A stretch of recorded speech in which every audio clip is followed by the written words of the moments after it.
Greetings, salute. Rock and roll, baby. We are live. Hey, everybody.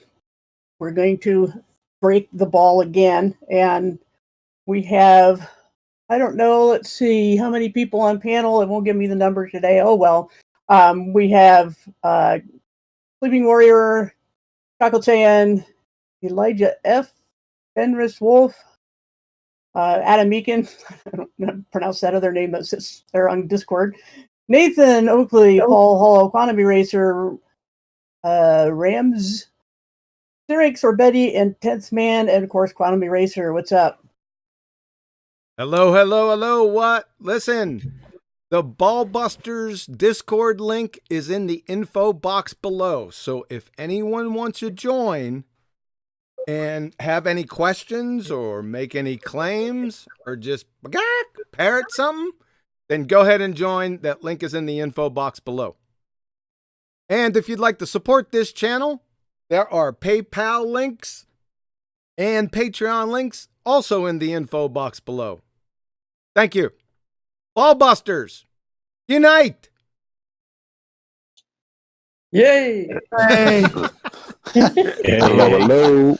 Hello. I think we have some trigger words this week. Trigger words this week are words like ether, light, gravity. Those are the things I've heard this week. You guys heard those? Yes. Once or twice. Yes, listen. Last year was a year of gravity.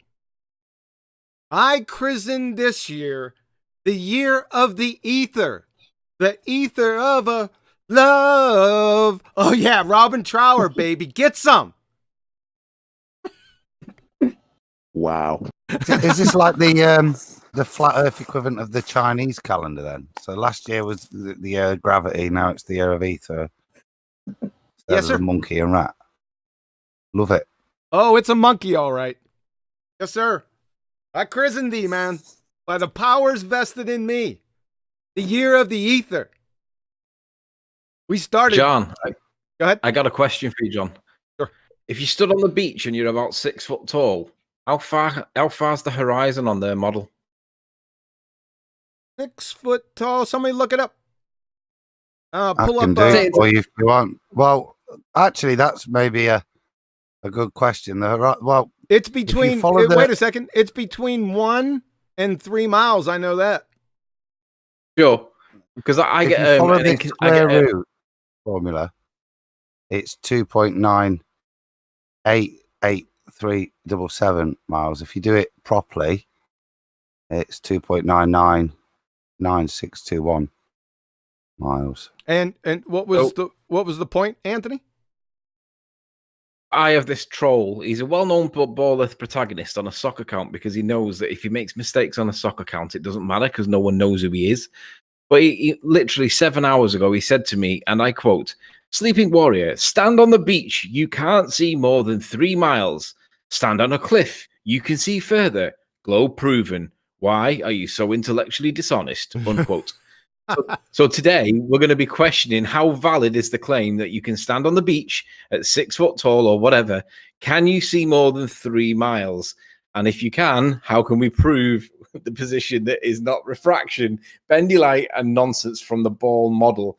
Today is going to be a very good day. At eye height, at 6 feet tall, the distance to the horizon is 2.999 miles. His claim on their model would be correct. If you stand on the beach, you can't see more than 3 miles.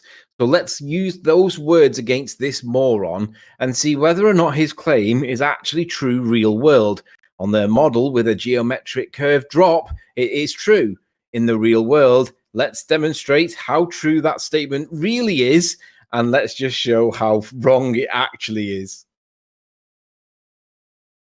Oh yeah, this is gonna be such a pummeling, and it's gonna be over quite quickly.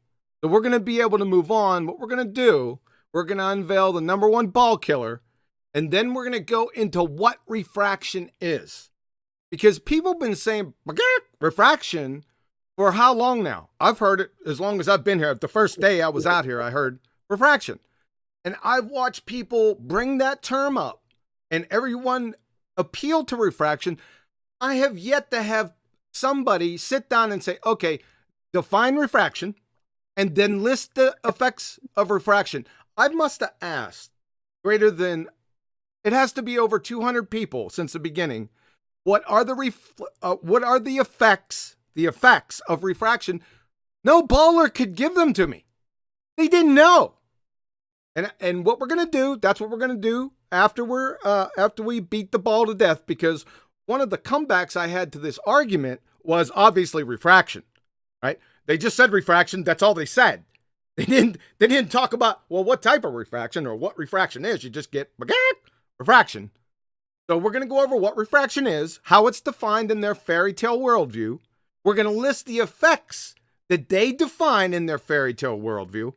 We're going to concentrate on one of them real hard, and that is looming, right? I don't know. Maybe it's me. Has anyone heard any baller define looming? Well, yeah, they tell us it's when they bring something back from behind the curve. Not looming. Really? Okay. Is that it? That's terrestrial refraction. That's not looming. Well, that's what they tell us is looming. If we ask them what's looming, they always say basically straightening out the curve, and we say it's not straightening out a curve. It's just flat. But they say no, it's being bent upwards from behind the curve. I thought looming was an effect that was relative to the horizon. It's something that had to. Stop pushing Einstein's theory. Stop pushing Einstein's theory of general relativity. Yeah, Adam. I don't want that to slip by. That's going to be the main thing I focus on this entire show. Can you repeat that, Adam, please? I thought for the definition, it was a requirement of something that you physically saw to be raised higher above its position naturally on the horizon, not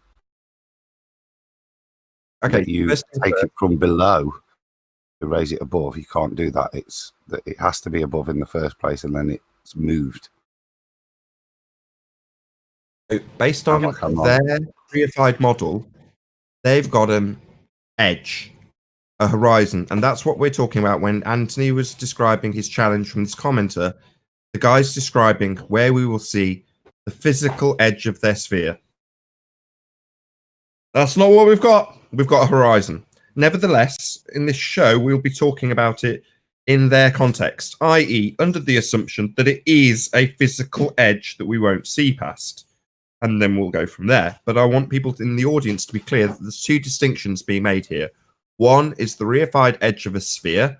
That would be in their calculations and their modeling. The other is the horizon, the actual position where the sky appears to meet the ground, yet not an actual location. I just point out respectfully to Adam, he may have missed the joke. You used the word relative before in your previous definition. Oh, sorry, I was just making the contrasting point that when someone says relative, it does not mean they're pushing Einstein's theory of general relativity. Just so we're all clear, it's not the same as being relative to someone else. Out to Bob. No. You use relative. That means you love Einstein. You can't get out of this, Anthony. Sorry about that. John, peace be upon him. Yeah. Adam, sir, before you start, John. Go ahead. Yeah, there's just I was late putting up Iron Realm last night because I got in and it started to bug me because I knew what we were going to do today was the distance to the horizon information, and you know me, I hate an approximation. I hated 8 inches per mile, and I kind of looked up the derivation, and it's got two major assumptions in which I won't bore you too much with, but it was sufficient for me to say, well, that's not good enough. Square root of 1.22, you know what I mean? So I did a little bit of work and just to see how, and it is actually basic trigonometry. It's a squared equals b plus c squared, and then you just basically move it with the observer height so that the radius of the Earth plus the presumed radius, plus the height, observer height, forms your hypotenuse and adjacent, and then you just kind of calculate the rest from there. But so it's quite easy to do, but it is an approximation. So I wanted to have a little look at it, just in terms of quotation and its purpose. And I'd sent you the Excel spreadsheet, but if I'm being honest, like I said, if I did a little look at it exactly, so at 1 mile it's 1.22, and the differences are basically 24 feet, 34 feet at 2 foot, at 10 foot it's 72 feet, at 100 miles it's 229 feet, at 10 miles it's 72 feet. So the variance is negligible. So I just wanted to say, I know it is an approximation. There is accurate figures if you ever did want to start to presuppose that this horizon is the leading edge of a sphere, and therefore a limiting point. But just to kind of pre-validate what you're going to use here in terms of the calculation, it pretty much is spot on. Right. Certainly from an optical point of view, I don't think you're going to notice that at 10 miles there's a 76-foot height difference in the distance to the horizon. So according to your calculations, because we're going to do, my main point is a 1 foot observer height. So in your calculations, what is 1 foot observer height? How far should the geometric horizon be? 1.22459, and you'd have it as 1.225. So 0.00041 variance of a mile. So that's about 20 footish. Somewhere around there. 20 feet? We're going to see a horizon. Oh, you know I like to be accurate. Yeah. Well, this 1.225 times the square root of the observer height comes from a subject matter expert, Andrew Thomas Young at San Diego State University. So it's over. It's going to be over here. Give us a few minutes. We're going to kill this ball once and for all. But I appreciate I appreciate the attention to detail, Adam. I really do. You want to do a couple of shout outs before you get started then? Yeah, go ahead. Hey, Betty? Yeah. You got that? Okay. I got 3 super chats that I want to shout out. The first is up for Matthew Lamonis. Thanks for all you do, QE. It's amazing how the tables have turned. Real science supports FE, flat Earth. And we have another one, Retro Bill. He says, this should be fun. Knock us dead, QE and panel. And from Amanda Young, shout out to QE, Arwin, Ranty, Bible literalist. That intro is fire. Love it. Well, what about me? Etc. I'm not there either, so that it needs another super chat, I think. So Somebody square Anthony up. Wait a minute, and a big shout out to Mark Taylor. We just got another super chat. That retracted. I thought you would. A shout out for Mason B, and he says, "Show us the edge, fundies." Betty, I hate to be incorrect, so if I could just correct myself, I was doing it in my head and I got the decimal point slightly wrong. It wasn't about 20 feet, it was about 2 feet. It's 2.16355 feet variance. I don't like to be incorrect, John. And certainly a factor of 10. We know factors of 10 are important. We will not tolerate error like that. I was doing it in my head. And I'm Hey, but like, wait a minute. Wait a minute. I think he should be tarred and feathered, maybe. Are we trying? Are we trying to reify the globe? Are we trying to reify the globes and to find out where the horizon lies on a globe? Yes, that's We're right. gonna go swimming around in Narnia. I think that's a cue for Nathan. Go ahead, Betty. Ask Nathan. Ask again. Yeah, I thought, why do we need to know where the horizon lies on a globe? right? It's just a reification fallacy, right? Absolutely spot on. So in order to debunk this, we have to first make, as they do, the assumption that we are talking about, and it will be underlined in QE's presentation, geometric horizon. That is to say, their edge. Now, by way of reification, their ball model has a physical edge, i.e. when you're looking over the obstruction that is the ball, blocking your view. Well, we're going to be reifying that concept into a not actual location called the horizon, because that's what their model does. But I want the audience to be absolutely plain that when the words geometric horizon appear on screen, that means reified edge of a fundamentalist sphere zealot's ball. And we have two more Exactly. super chats. Two more super chats. Betty, Betty, hold on, Picking up, Betty. Drop out and drop back in. You're roboting. Okay. Smoke him if you got him. Okay, try it again, Betty. I'm not connecting. There you Can are. you hear me? Yes, Yeah. good to go. Okay. Yeah, so two more shout outs, and they're both addressed to Anthony. The first one is Matthew Lamonis again, and he says, shout out to Anthony Riley. And the next is from Paul Hall, and he says, shout out to Sleeping Warrior. Yay! There you go, Anthony. Oh, another one Yay. just came in. Another one.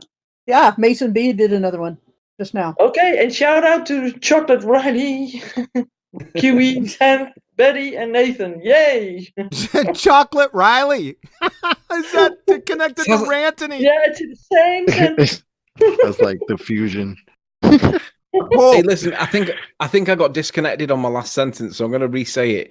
Nathan, are you trying to suggest that when they say things to us like, show us the edge, and we say, what edge? Because we don't know if there is an edge or not. We don't think there is an edge because you can't fall off it. But on their model, they've absolutely got an edge, and it's the horizon, right? Correct. Fundamentalist, sphere-believing religious zealots have an edge. They constantly ask us for ours because attack is the best form of defense. They have an edge. Boats are claimed to go over it. It's not really an edge. It's a not actual location. But based on reification of their sphere belief, they have an edge. Let's Where's see the that edge then. Let's see Where's the the edge. Come on, edge? let's have a look at it. It's Let's going to have a get little look. it's going to get pummeled. I mean, it's going to be quick, people. This ball killer is so easy to reconcile. It's going to be over very quickly. Just because it's over quickly doesn't mean it has any less veracity. This has so much cowbell. I mean, the cow can't get up. So just preparing you. Well, it's been 20 minutes intro. Do you want to go ahead and get started then? that kicked on Nathan. Yeah. So, do we want to get started? Anyone else? Anyone else have anything?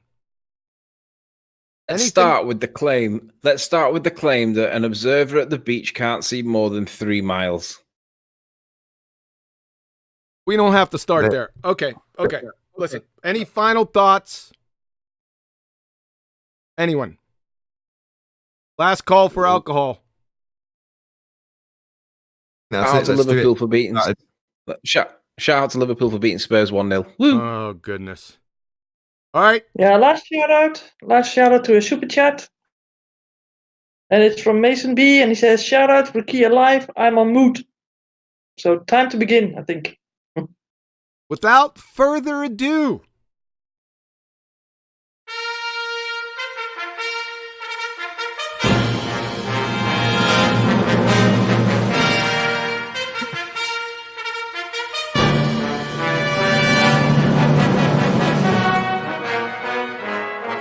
Let's cut now.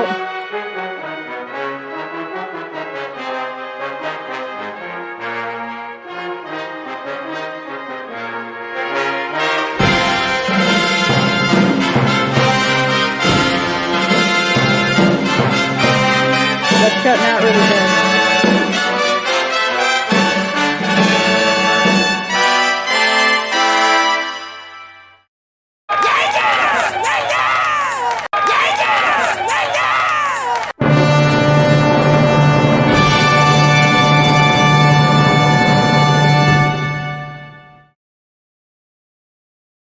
It's not cutting out to the people in the audience, just cutting out to Discord. No worries. The death of the Okay. bald-tard spinning space monkey religion again. But this is the final now. Listen closely. If the Earth is a sphere with a radius of 3959 miles, then the horizon distance measurements must be no more than 1.225 times the square root of the observer's height in feet. That's the geometric horizon. If you go to any Earth curve calculator worth their salt, you're going to get a horizon distance. I nicked it from there. And what do we have here? From platform habitat at 9.41 miles and platform hill house at 6.2 miles. Shout out to BMLS B69. He did this observation in October of 2016. And we're going to see the pedigree information in just one moment. And shout out to Taboo Conspiracy Ben. He couldn't make it today. Something came up, for stressing this to me. And all of a sudden the light turned on. So the horizon at 1 foot elevation, you can see the horizon behind these two platforms. It should only be 1.22 miles. What is it? It's greater than 9.41 miles. So the observer's height is 1 foot. The distance to the horizon is greater than 9.41 miles. The distance to John, the hold on. On a ball though, John, it should only be 3 miles. Anthony, this is 1 foot elevation observer height, not 6. So, observer height is 1 foot. Distance to the horizon is greater than 9.41 miles, we can see here. The distance to the horizon maximum for a sphere with a radius of 3959 miles is 1.22 miles. Modus tollens. We are going to eviscerate this little game with a simple modus tollens. Holy shnikes, this is going to leave a mark. If P, then Q, not Q, therefore not P. I say again. If the Earth is a sphere with a radius of 3959 miles, P, then any horizon distant measurements must be no more than 1.225 times the square root of the observer's height in feet. That's Q. Not Q, because we just observed the horizon distance greater than 9.41 miles. That's 7 times further. Therefore, not P. i.e., Earth is not a sphere. Happy New Year. Now, before we get to any comments, I want to run the pedigree information behind this observation. This video has no sound, so don't worry about it. Just watch.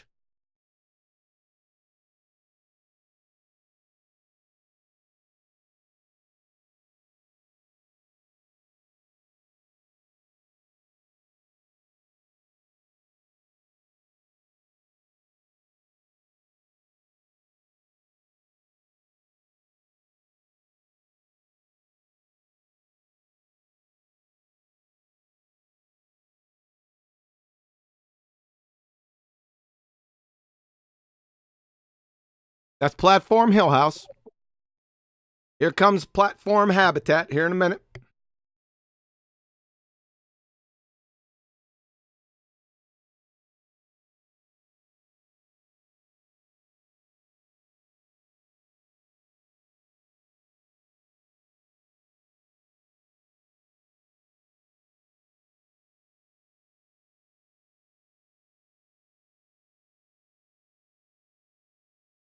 He's giving you his perspective. Platform habitat, platform hill house, and his position.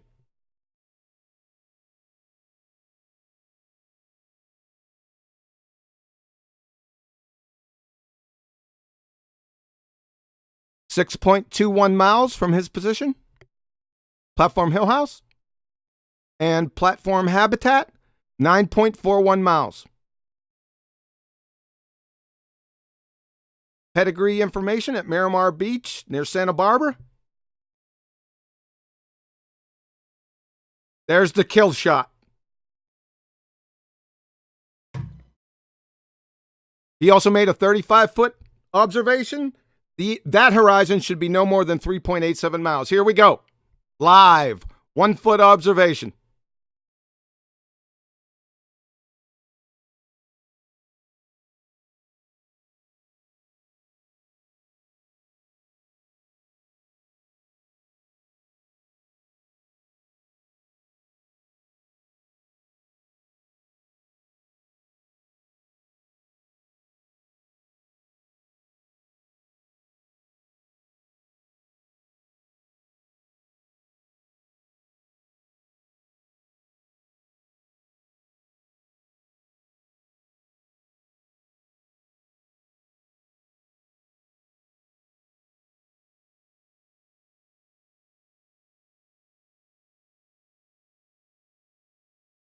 Distance to the horizon at 1 foot eye height is 1.22 miles.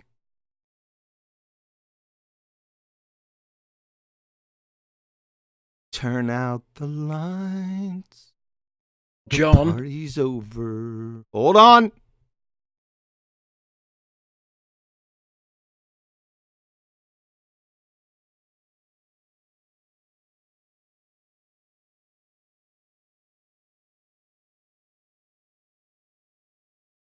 Good night, ballers. Questions, John, comments up till now? Yeah, John, we're on a ball and you can't see more than 1.2 miles on a ball, John. You must have fake evidence. Can we all go home now? You could all go home now. Booyah! That's it. Smashed. Yeah. It is like that, Nathan, isn't it? It's like, oh, well, yeah, we are done then. But John, I was just looking at the significance of that. And if you can just state the distance of the first platform again, is it 6 point something miles? Platform Hill House is 6.2 miles away. Right there? 6. Yeah. Okay. I'm just right. So to get that in, just the first one, from the distance to the horizon calculator, you'd have to be 30 feet from their calculations to get it in, and 60 feet to be able to see the bottom of the habitat platform. No. At 35 feet, the observer's height, the horizon should be at 3.87 miles. Even at 35 feet, you should not see the horizon. The horizon should be before 6.21 miles. You got to remember, the observer's height here is 1 foot, not 6 feet, 1 foot. I mean, you shouldn't even be able to see the first oil rig, let alone the second one. And we see the horizon past the second one. So yeah, this is rest in peace to the globe right here. Done. It's just that easy. I told you it was going to be easy. Because when you have a lie, there is always a contingent necessary fact out there that is contradictory. This is it. It's over right here. You can't get out of it. We're going to go over your comebacks here in a few minutes because I put this out to probably a couple thousand people over the past 2 weeks. The reason why I was doing that, I was soliciting responses from the ballers because I wanted to see what they had to say. So, I got a myriad of responses to it, incoherent ones, but I got 3 responses that we're going to go over here in a few minutes. Anything else on this observation?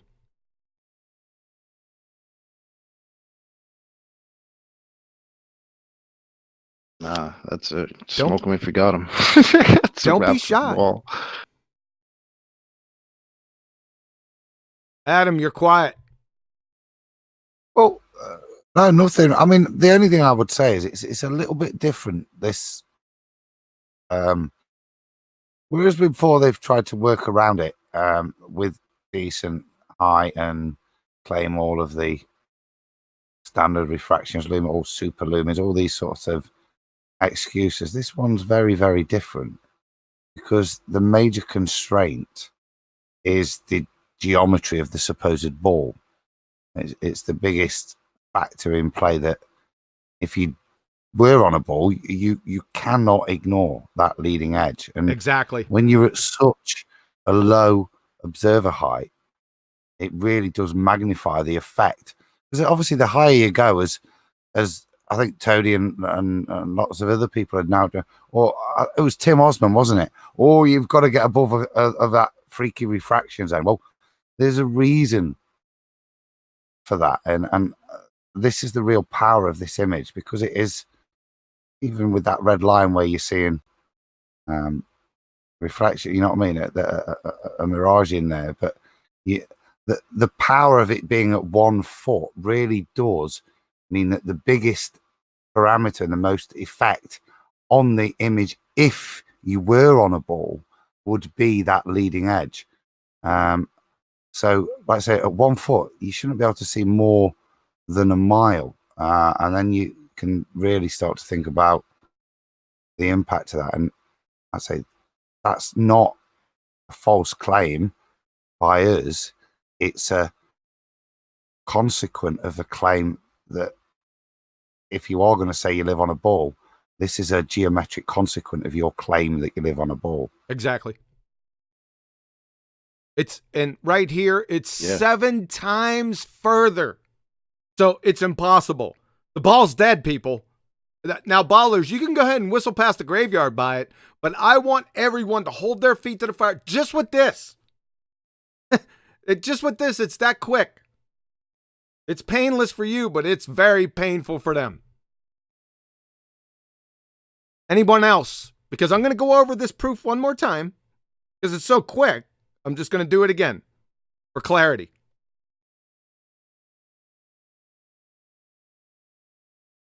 Can I do a super chat maybe in Yes. between? Yes, go ahead.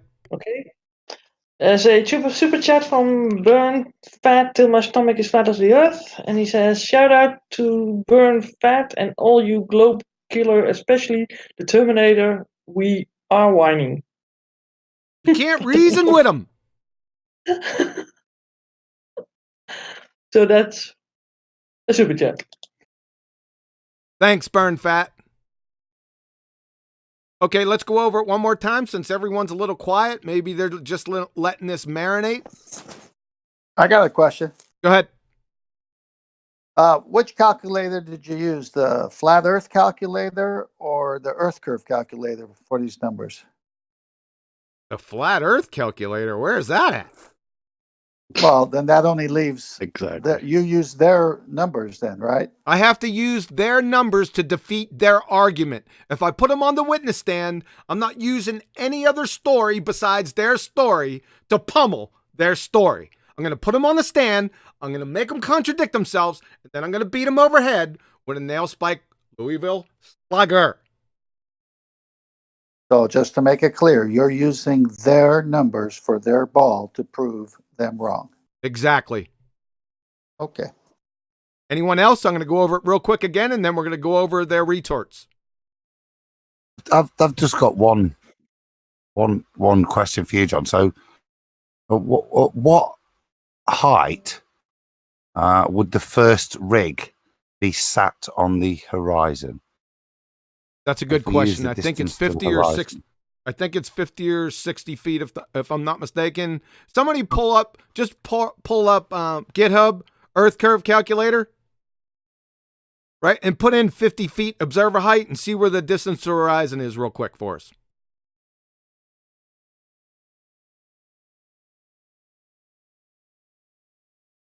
The square root of 50 is about 7, isn't it? I'm not doing equations right now. Just somebody do it on GitHub. Right, so 1.2, it's going to be about 8.5 miles, something like that. No. I got 8.7. I'm doing it in I the got head. 8.7. So 8.7 miles away at 50 feet. So it would be before platform habitat and past platform hill house.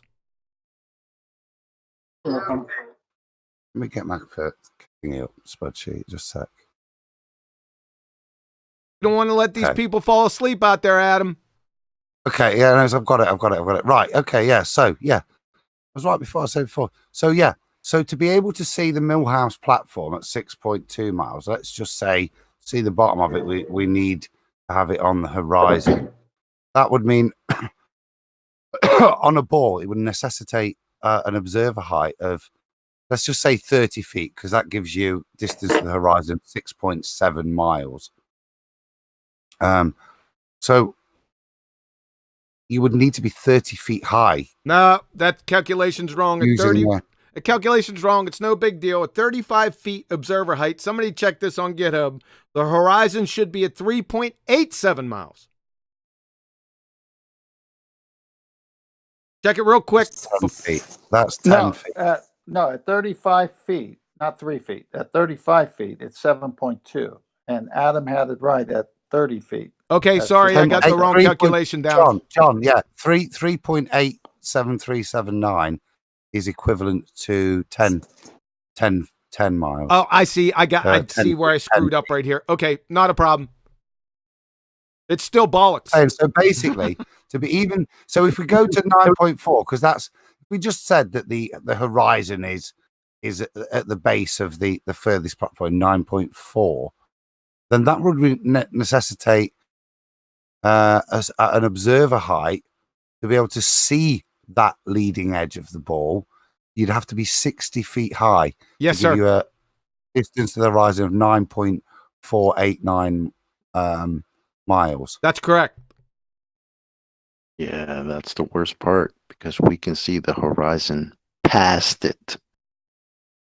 Yeah. This is at 1 feet. We shouldn't be able to see, or the Any of horizon this. should be starting to obscure the image.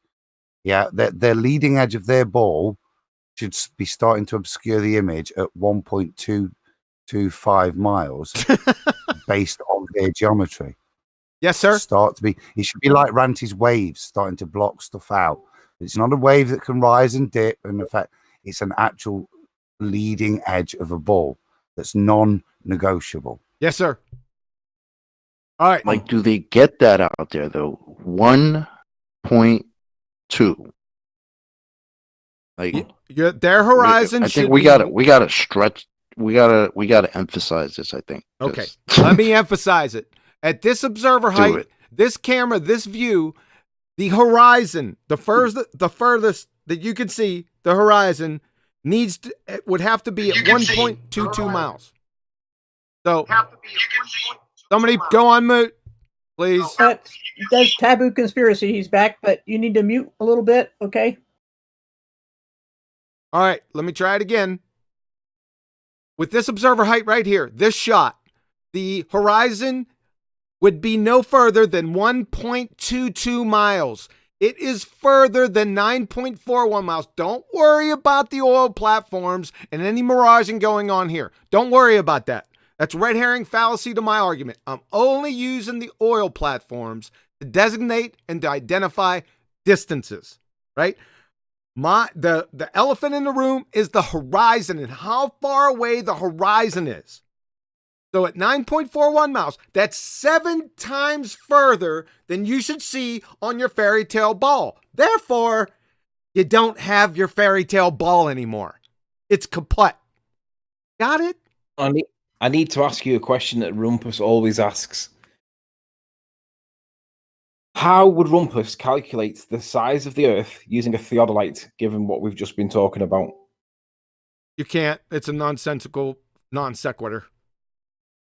He tells people that because of the dip height of the angle of the horizon to the observer, you can make a reasonably accurate calculation for the radius and the circumference size of the Earth just by using a theodolite. Yet the horizon is way further than what we're told. He also says the second law of thermodynamics doesn't apply to the Earth. So we can dismiss anything he says. Huey, may I say something? Sure. Isn't this based on their number for the radius of the Earth at 3959 already? Yes, sir. Sure. Okay, so then you can't change that because Rumpus says, I want to change. Just reminding the audience how stupid the claim of the theodolite is at the horizon when the horizon's in the wrong place. Well, if Rumpus is right, then 3959 must be wrong. Correct. All right, we're gonna roll on. I'm gonna do this. Can proof I one. do another super chat? Yes, ma'am. Yes. Okay. And I got 2 questions from a guy, or remarks, I think. So we got a super chat from Jose Mesa, and he has no message attached to it, but he has a super chat for you.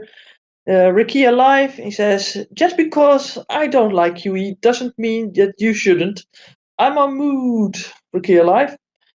And Mason B, he's saying, so you're saying level is not curved? I'm on mood. And I have a question from Supercurve to bring up. Well, Can have you super point- curve. Did he super chat? No, but I think it's a nice question. Do you? Why doesn't he come into the Ballbusters? He's in Discord. Come into Ballbusters, and after the presentation's over, when we open up the mics, he can ask his questions like a man. I agree. Okay. Well, it's just that I wanted to bring it forth. If it involves a longer answer, I'm not going to No, deal with it. I think Go that ahead. Can be, well, can you point out that the bottom of the platform should be in line with themselves and the red line if the Earth is flat? They don't line up, do they? How could Oh they be my in line with God. themselves? The Earth is flat, that's What? ridiculous. So They would have to be the same distance if they were lined up with themselves. If the Earth is flat. They're not the same distance. Duh, distance. Yep. It Okay, has to do with perspective. okay. We done? Yes. Okay, thank you. Let me go through this proof real quick. Again, listen up. The death of the ball-tard spinning space monkey religion. Again, if the Earth is a sphere with a radius of 3959 miles, then horizon distance measurements must be no more than 1.225 times the square root of the observer's height in feet. That's the geometric horizon. As we can see here, and on the video I just played before, the observer's height is 1 foot. The distance to the horizon is greater than 9.41 miles. Clearly, the distance to the horizon maximum for your fairy tale sphere with a radius of 3959 miles is 1.22 miles. That means that your fairy tale is officially over. I'm going to kill it using modus tollens. If P, then Q, not Q, therefore not P. If the Earth is a sphere with a radius of 3959 miles, P, then any horizon distance measurement must be no more than, that's a really important statement right there, 1.225 times the square root of the observer's height in feet, Q. Not Q, because the observer or the horizon distance is greater than 9.41 miles, right here. You see that? Therefore not P, i.e. the Earth is not a sphere. Happy New Year. Your fairy tale ball's dead. Any questions? Go ahead. Yeah, the guy that I was citing in the messages currently in chat, his sock account is called All Flat-Tards Are My Bitches. Why don't you join the panel? Let's hear who you really are, and let's see you defend your nonsense.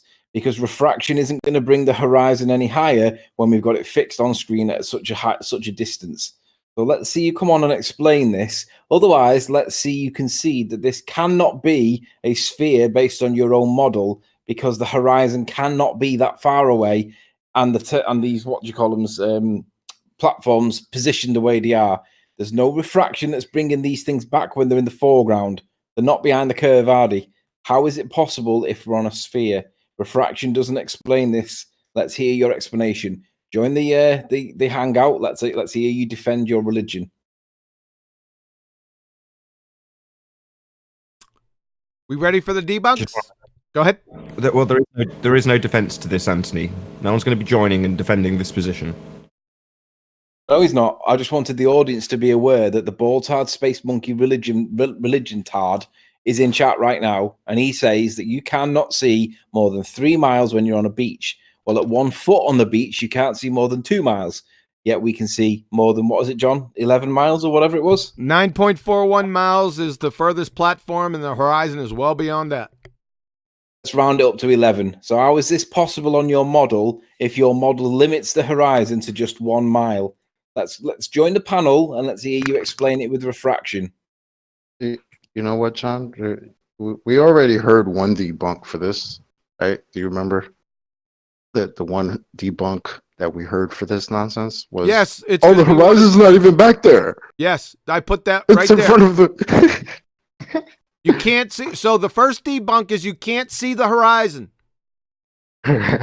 Now, if you can't Shout see out the to horizon Zach. out there on this shot, then you need to make an ASAP appointment with an ophthalmologist, right?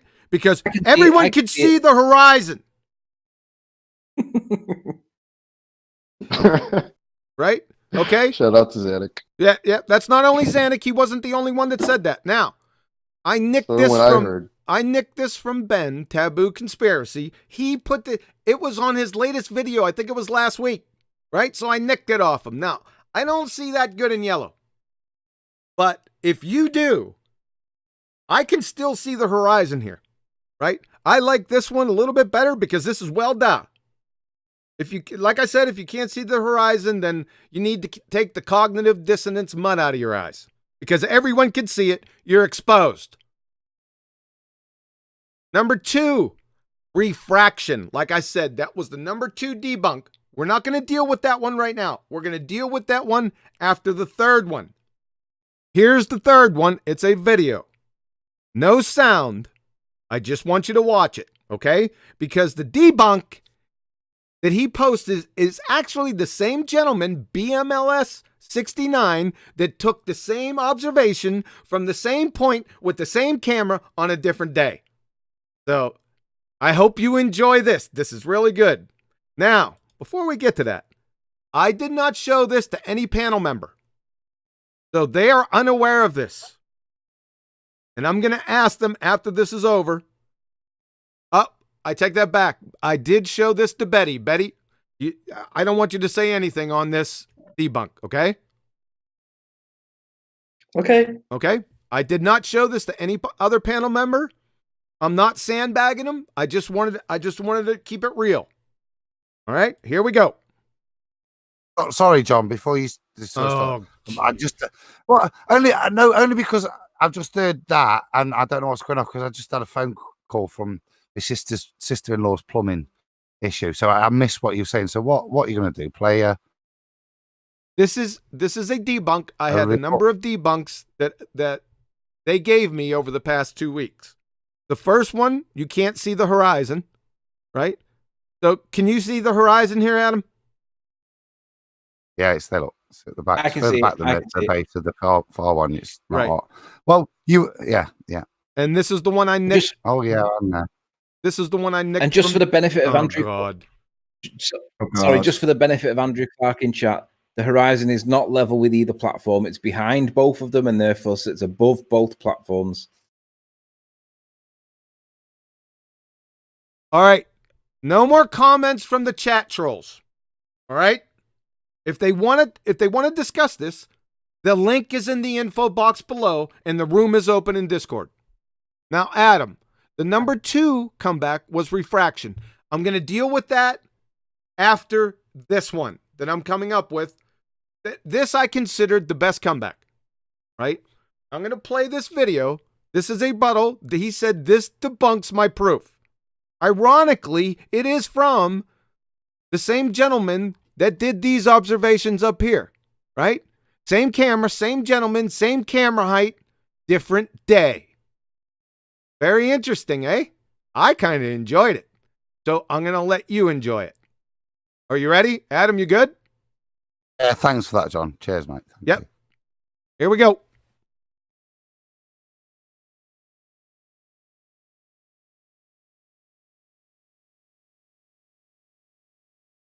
See a whirly whirl.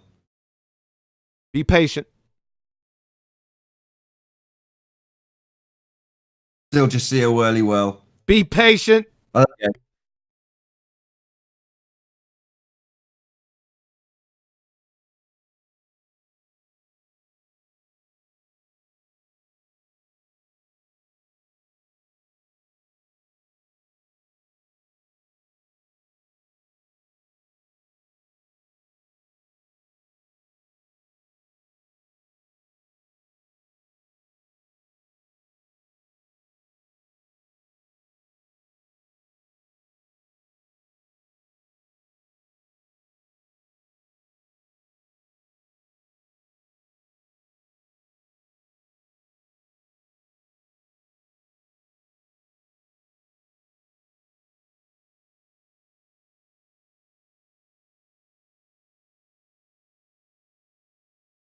That is the debunk. Here it is. Okay? So, the question, does this observation debunk my number one globe killer? And I say again, words mean things. Listen closely.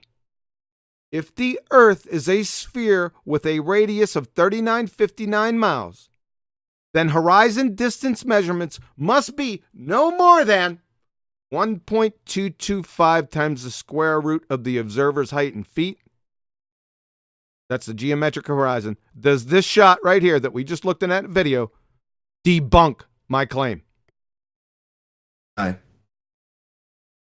Oh, I forgot to say why or why not. Because the oil rigs themselves are at a much greater distance than that. Not to mention there's a fold line, coincidentally in the exact same position the horizon was in the original images. But the horizon, if you want to call the hard line in this particular image the horizon, then it's still way beyond that. Anybody else? I'm lost as to why you would post another image that demonstrates your point, John, as a debunk. I'm confused. They obviously have missed the mathematical statement and the consequence of their claim that we're on a ball of radius 3959 miles. I can see two clear differences between the two pictures. One difference is there is a wave cresting in the foreground, and we know what perspective does. And the second one is that there is an inferior mirage of the second platform relative to the first platform, and we can't see any horizon behind that cresting wave in the foreground. So that tells me that visibility on the day wasn't as good. It tells me that the wave in the foreground is the biggest wave in the line of sight. And it tells me that the inferior mirage is blocking the bottom of the platform, and we can't see where the horizon is because of the leading edge of that wave. That wave is, you can see the detail in it. It's a very close wave, and it's the top of it. Look, you can see, and it's obscuring so much, isn't it? It's clearly a choppy day. The horizon on that picture. The second picture doesn't debunk anything because if their math is correct, the first picture should have never been able to be taken in the first place. Oh, we got a winner. Brilliant. Can you repeat that, Chocolate? The second picture, in which you can't see the horizon at the same distance, doesn't debunk anything because if their math is correct, the first picture would have never been able to be taken in the first place. Thank you, Chocolate. Thinking on your feet. What does my statement say? If the Earth is a sphere with a radius of 3959 miles, then horizon distance measurements, this key part, must be no more than, it can never be more than 1.225 times the square root of the observer's height in feet.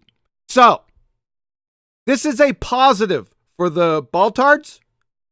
However, this is what is called a false positive. Are you tracking with me yet? Because you can give me 5 billion pictures, the same observation, showing the horizon anywhere in here.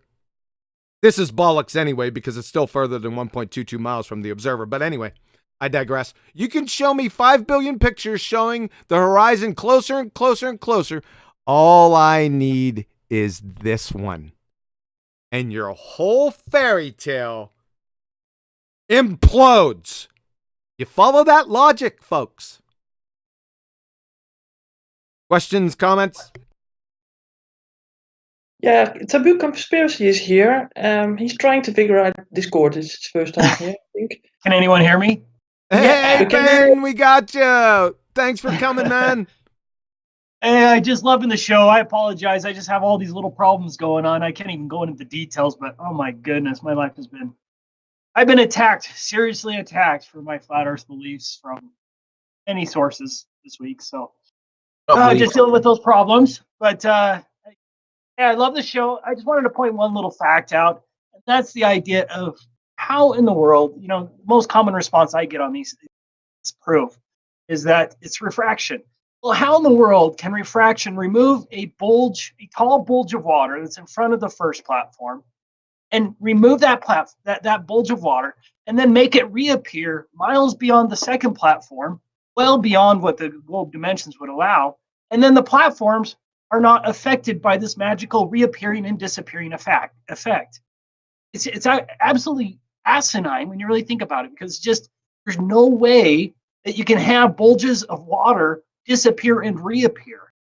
I mean, and another point I'd like to make is that Navy example I've used before, where can anyone point to a manual in the Navy where they're taught not to shoot at the Mirage ships because they're hopping over the curvature? Just to answer Ben's rhetorical question, they can't. If it's a physical edge to their reified model, you can't suddenly loom up that physical obstruction that's supposed to be blocking things behind it and put it behind the things it's supposed to be blocking. It's absurd. Thank you, Nathan. You put it so well. And can I just point out, Taboo, you said you've been getting attacked so much this last couple of weeks for your beliefs on flat Earth. We don't do beliefs in flat Earth. We do empirical evidence. So let's retract that I apologize. word. I used the wrong word. It's just We don't do beliefs. Yeah. I tell you. I do not believe flat Earth. I tested it. I experiment. Well, sorry for that word. I've been testing it repeatedly, and it comes up flat again and again. And come on, you watch these examples from BMLSB 69. I have a few more on my channel that show even one's just as good as this. Show a horizon that's just absolutely impossible. They have no explanation for this except refraction. And the refraction argument to me is just so stupid. And also, you think about with refraction, the second platform is perspectively higher than the first platform. Did refraction do that too? Does refraction obey the laws of perspective? Oh, Ben. That makes sense. Ben, we're going to take the atmospheric refraction is going to be dealt with here in a few minutes after the comments. I just wanted to deal with the first two comebacks. So we're going to get the atmospheric. I'm jumping ahead. Yeah, no, not a problem. We're going to get the atmospheric refraction. Just hold on. I want you to see this, man, because if you thought the above was a train wreck, you ain't seen anything yet. Can I make a quick comment? I know what it's proof of. Who's commenting? Proof that Paul. Oh, what's up, Paul? Go ahead. It's proof that actually we've all got it wrong. The horizon has the ability to morph and transform before our eyes. That's the proof. So we've got it wrong the whole time. But that's not even a defense either, because it's claimed to be a physical obstruction. So he cannot do that. You can say that, I make up a load of nonsense, but no, it can't. That can't be a defense, unfortunately. I know you're saying it in sarcasm, Paul. I just put out a challenge to what's his name? Where's his name there? Gently's channel. Gently's channel says that he needs to have all the high tide times, low tide times conditions listed, because if you don't, he'd ask who's turning the Nelson's eye. Gently's channel, join the chat, join the Discord, and let's have that presented to the panel, and let's see how long it lasts before it gets destroyed. Oh, it's going to get Give him destroyed. the high tide. Give him the low tide. It's about to get destroyed now. When these fundies start detailing effects of atmospheric refraction, they aren't applying that. So their defense to us is, have you got the atmospheric conditions pegged and all the details? No. You will be arbitrarily applying terrestrial refraction. Sod all to do with atmospheric refraction. That's going to get pummeled here in a moment. John, could I just ask you to Adam, may I finish my scroll point? back? Yeah. Sorry, Buff. Go on. Oh, it's okay. Give them high tide, give them low tide. This is 7 times more that you're seeing than you should see. Exactly. I'm with that. Give them more numbers that help destroy their fantasy globe. Doesn't matter how many numbers you have. The horizon is clearly past the second platform. So I mean, I'm sorry, guys. It's just done for you guys. Well, the only way the only thing they could say is the horizon is loomed. That's the only thing they Try can that say. one. It's the only thing you can do. Hey, No. Wait. Let me correct that. Let's just get it clear. Them saying the horizon is loomed is again preposterous. You can't move a physical obstruction that's supposed to be in the way of something that is behind it and also apparently loomed up above the horizon with the horizon behind it. You can't say the horizon's been loomed. That was freaking stupid. But So then they have to go back to the first argument. It's the horizon's not even back there. You can't even see it. Yeah, you better stick with that And, argument. and hope that works. Yeah. Hope that works. Don't shit at the wall. Hope it sticks. I'm really keen for John to get onto this bit because I'm keen to get onto this atmospheric refraction bit because there's a convolution between what they use and actual atmospheric conditions, and they're never being applied, they're never being measured, they're never being documented. They're arbitrarily applying their own model's version, which happens to have the word refraction in it, but has absolutely nothing to do. So when you say give them high tide, I'm not nitpicking here, 10th man, but no, you can't, because that's not what they're going to be applying. They're not going to suddenly massage in high and low tides into 7/6R. It's arbitrary. It's based in their model, and it's based on R. Nothing to do with atmosphere. Sorry. It might have the word refraction in there, but it's not refraction. It's terrestrial refraction, an arbitrary application of 7/6R. We're ready to roll. Listen, I want to give a shout out to the absolute blizzard I got going on outside my window.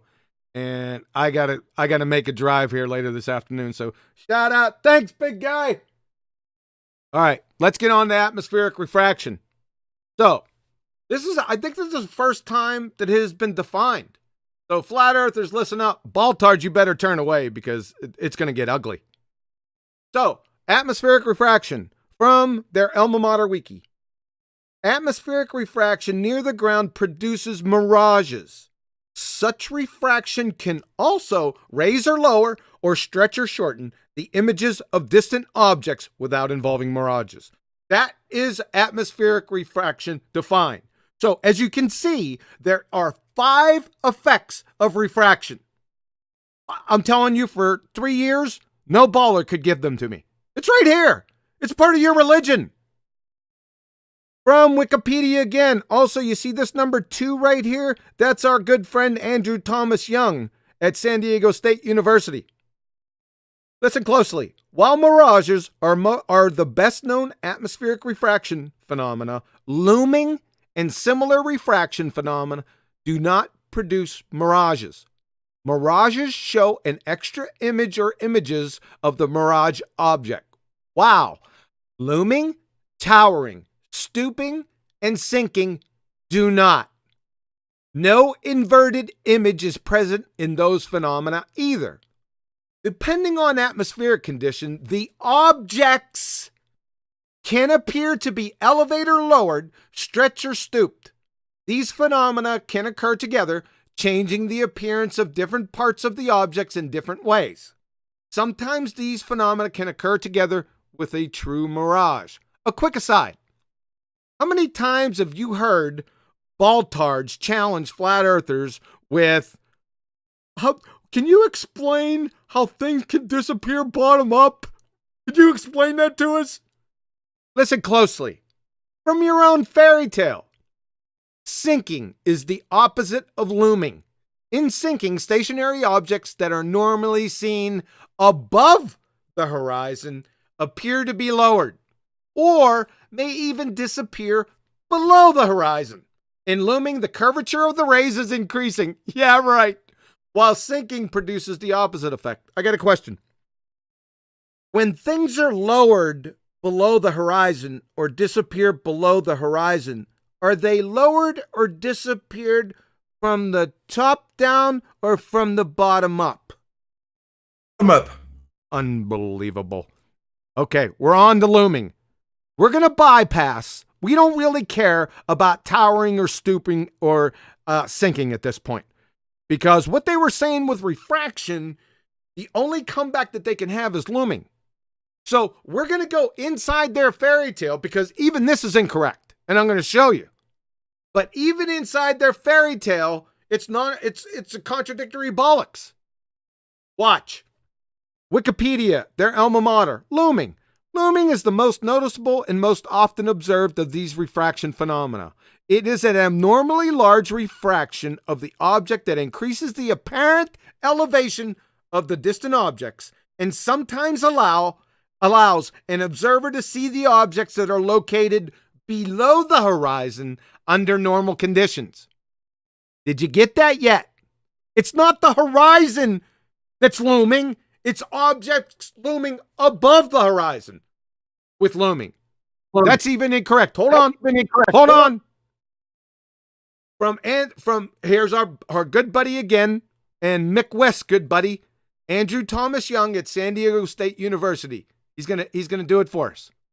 Looming, the apparent appearance above the horizon of a distant object that would normally be hidden below it.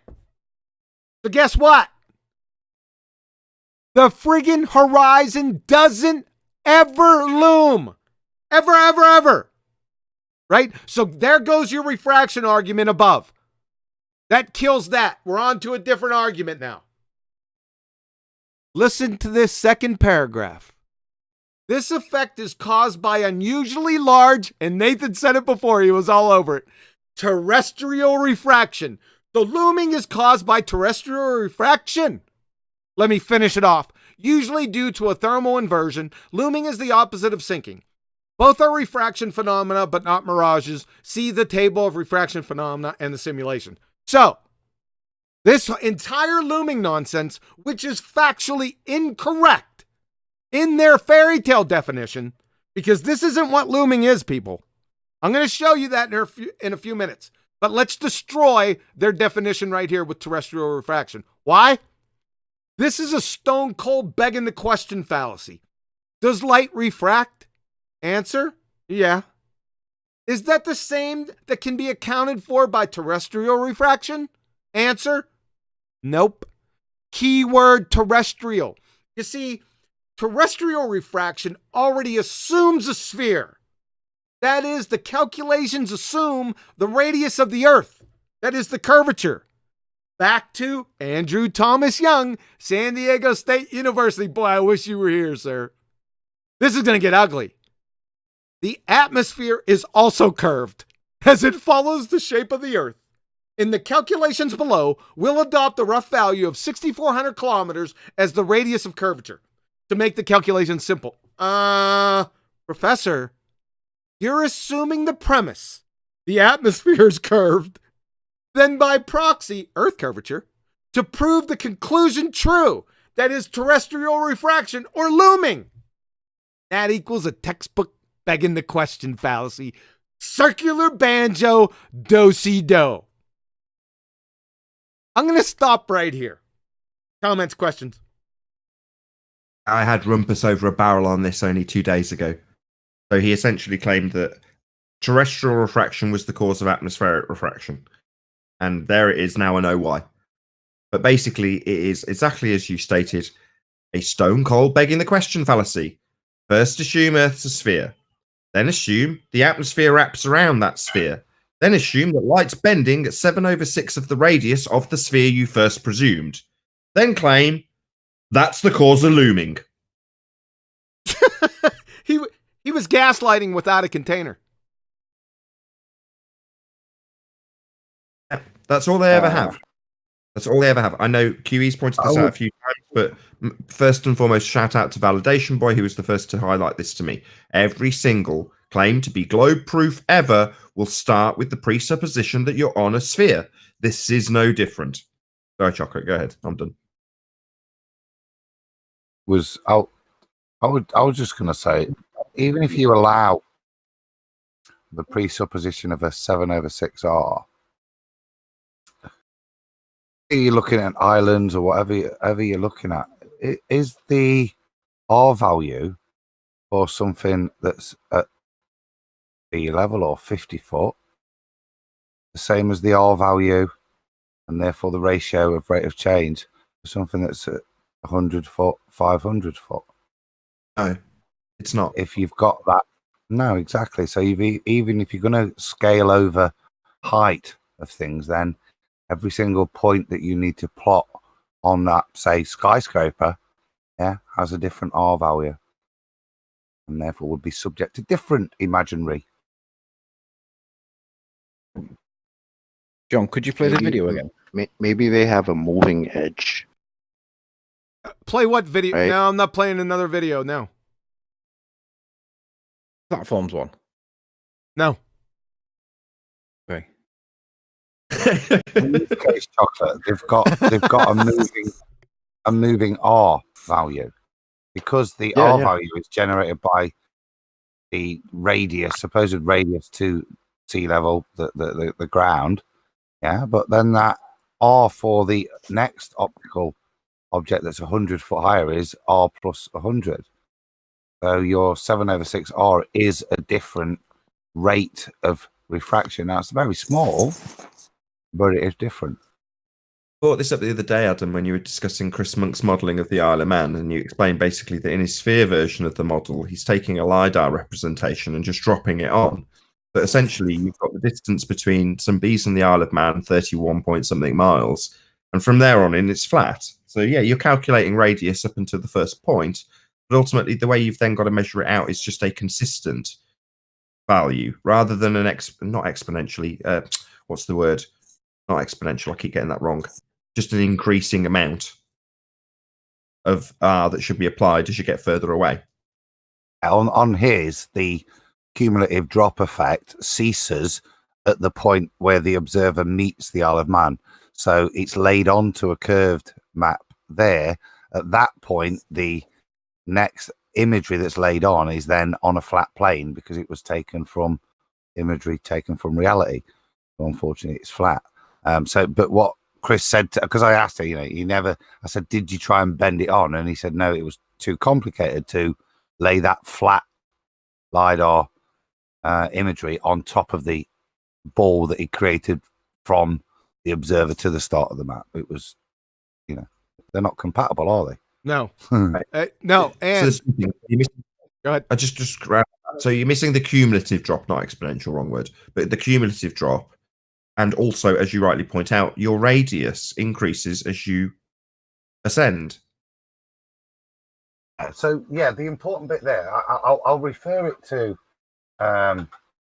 those two, because I did a little bit of maths on those two the platforms. So when we talk about cumulative drop, the distance to the 6.2 in terms of geometric drop is only 25 miles. And the distance in geometric drop to the 9.6 is 61 miles. So it starts to increase via the rate of the curve, the drop. So even though there's only 25 foot geometric drop from the observer to the 6.2 mile platform, from the 6.2 mile platform to the 9.6, from the viewpoint of the observer, is actually 35 foot drop between those two things.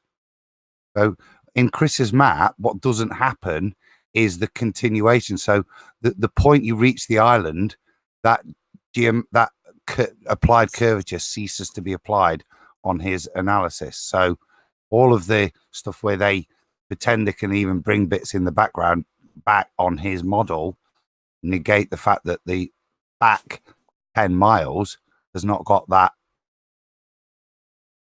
effect applied to it. The way they get around that in the mathematics is you have one target at a time. So if you were to run these through the maths, you're not running both of them, because you're no longer getting the views that we're presenting in terms of a horizon. In the Earth curve mathematics, the way they work in orthographic view, you only have one slice. So therefore, if you're running the maths for Mackled Lighthouse, you run them as a single slice with you and the target. And then if you're running Snaefell Mountain, you just run you and Snaefell Mountain with one line between you and it. Whereas in reality, there's, as you put it, a cumulative drop that has a differential that's completely ignored when you run the maths that way. In Hey. terms of Yeah. Can we get back on to looming, please? Sorry. Adam's ace. Looming doesn't exist. Yeah, because that was the subject. They're looming, and what looming is in their fairy tale model with what it actually is. That's because we already destroyed their refraction argument. The horizon doesn't loom. So the number one ball killer is left unscathed. You cannot refute the number one ball killer, Baltarge. Your religion's dead. All right. Now we're going to have a little bit of fun with your refraction nonsense. Refraction. You don't know what looming is. Neither does Andrew Thomas Young. Just to let you know. Ben, are you still out there? Any comments before we get on with this? No, I apologize. I'm just enjoying the listening to everybody. Now, shout out to P Brain. Saw him in the chat. Just love that guy. P Brain, you need to contact me, sir. I've been trying to get in contact with you. You need to contact me. Betty. Yeah, Make I was sure we already in the chat. Yeah, make sure we get some contact information for him, please. Thanks. Thank you. He wants to, but not now. It's not good now. Not a good time. Okay, yeah, but we can still talk to him, right? Okay. Sure. Yep. Proper shout out for him. Let me just do a proper shout out for P Brain. So P Brain's proper OG flat earther. He's been around as long as I have, if not longer. So, you know, his videos were very influential to me in the early days. He's still making really good videos now. We've used a lot of his examples in Flat Earth Debate. He's ace. He's in the chat. Go and click on the 3 buttons and subscribe to him immediately. Now, all of you. All right, we gotta cook on this. Okay, so Hey, Kiwi, I just had a quick question. Are you going to run through the math of it at all on what size the alleged globe would have to be if that horizon was at 10 miles? no, I didn't. Ben, we did that the last time on the last video. I'm not going to do it in this one. But Okay. But go ahead. You don't have to run. Go. What would it have to be, Ben? Do you have it in front of you? Yeah, I do. It's 264,000 miles would have to be the range. So 164,000 miles in circumference. In radius. Radius. Bloody hellfire. Yeah. That's the biggest R I've ever heard of. Repeat that one more time for anyone who might not have heard that. Well, you're running through the Please. Pythagorean theorem. If for the radius of the alleged globe at an observation height of 1 foot, looking at a horizon that's 10 miles away, the alleged globe would have to be 264,000 miles in radius. I believe it's at what, 33,500 miles right now? Pete, listen. On the last Ballbusters, Ben put up all the mathematics to what he's claiming now. So go to the last Ballbusters and you'll see it in there. Okay, I'll shut up now. No, you don't have to shut up, Ben. You're good to go, man. I want to hammer on this. This is going to be really funny. This refraction, right? So we already destroyed it. Their definition of refraction, even inside their fairy tale, is incorrect. We just pummeled it, right? What Andrew Thomas Young is saying that refraction does is things are beyond the horizon of the fairy tale ball, and this light does the whoop-de-doo over the curvature and lifts these objects up that you normally won't see beyond the horizon and lifts them up above the horizon, and it makes it look like they're floating, right? So, Wiki right here. This is Wiki's looming right here. This isn't looming, people, right? There is no fake horizon. This is just a picture. These boats are just on the horizon. There is no fake horizon. I don't see anything looming here, right? This is nonsense. Let me show you what looming actually is. And thank you very much for jumping. I appreciate that. Everyone has seen this picture before, right? If you haven't, well, you're seeing it now. This is looming. Now, there's a little trick in the military that we used for night operations called off-center vision. I knew it long before the military because I did a lot of night operations. I digress before I got in the military. But off-center vision. Now, if you just look right here and use your peripheral vision, you can see the actual horizon here. Can't you? I was going to say that. Huh? I was going to say that. I was going to say every time this gets put up, I hesitate because, number one, I'm colorblind. So often when it comes to these things, I just keep my mouth shut.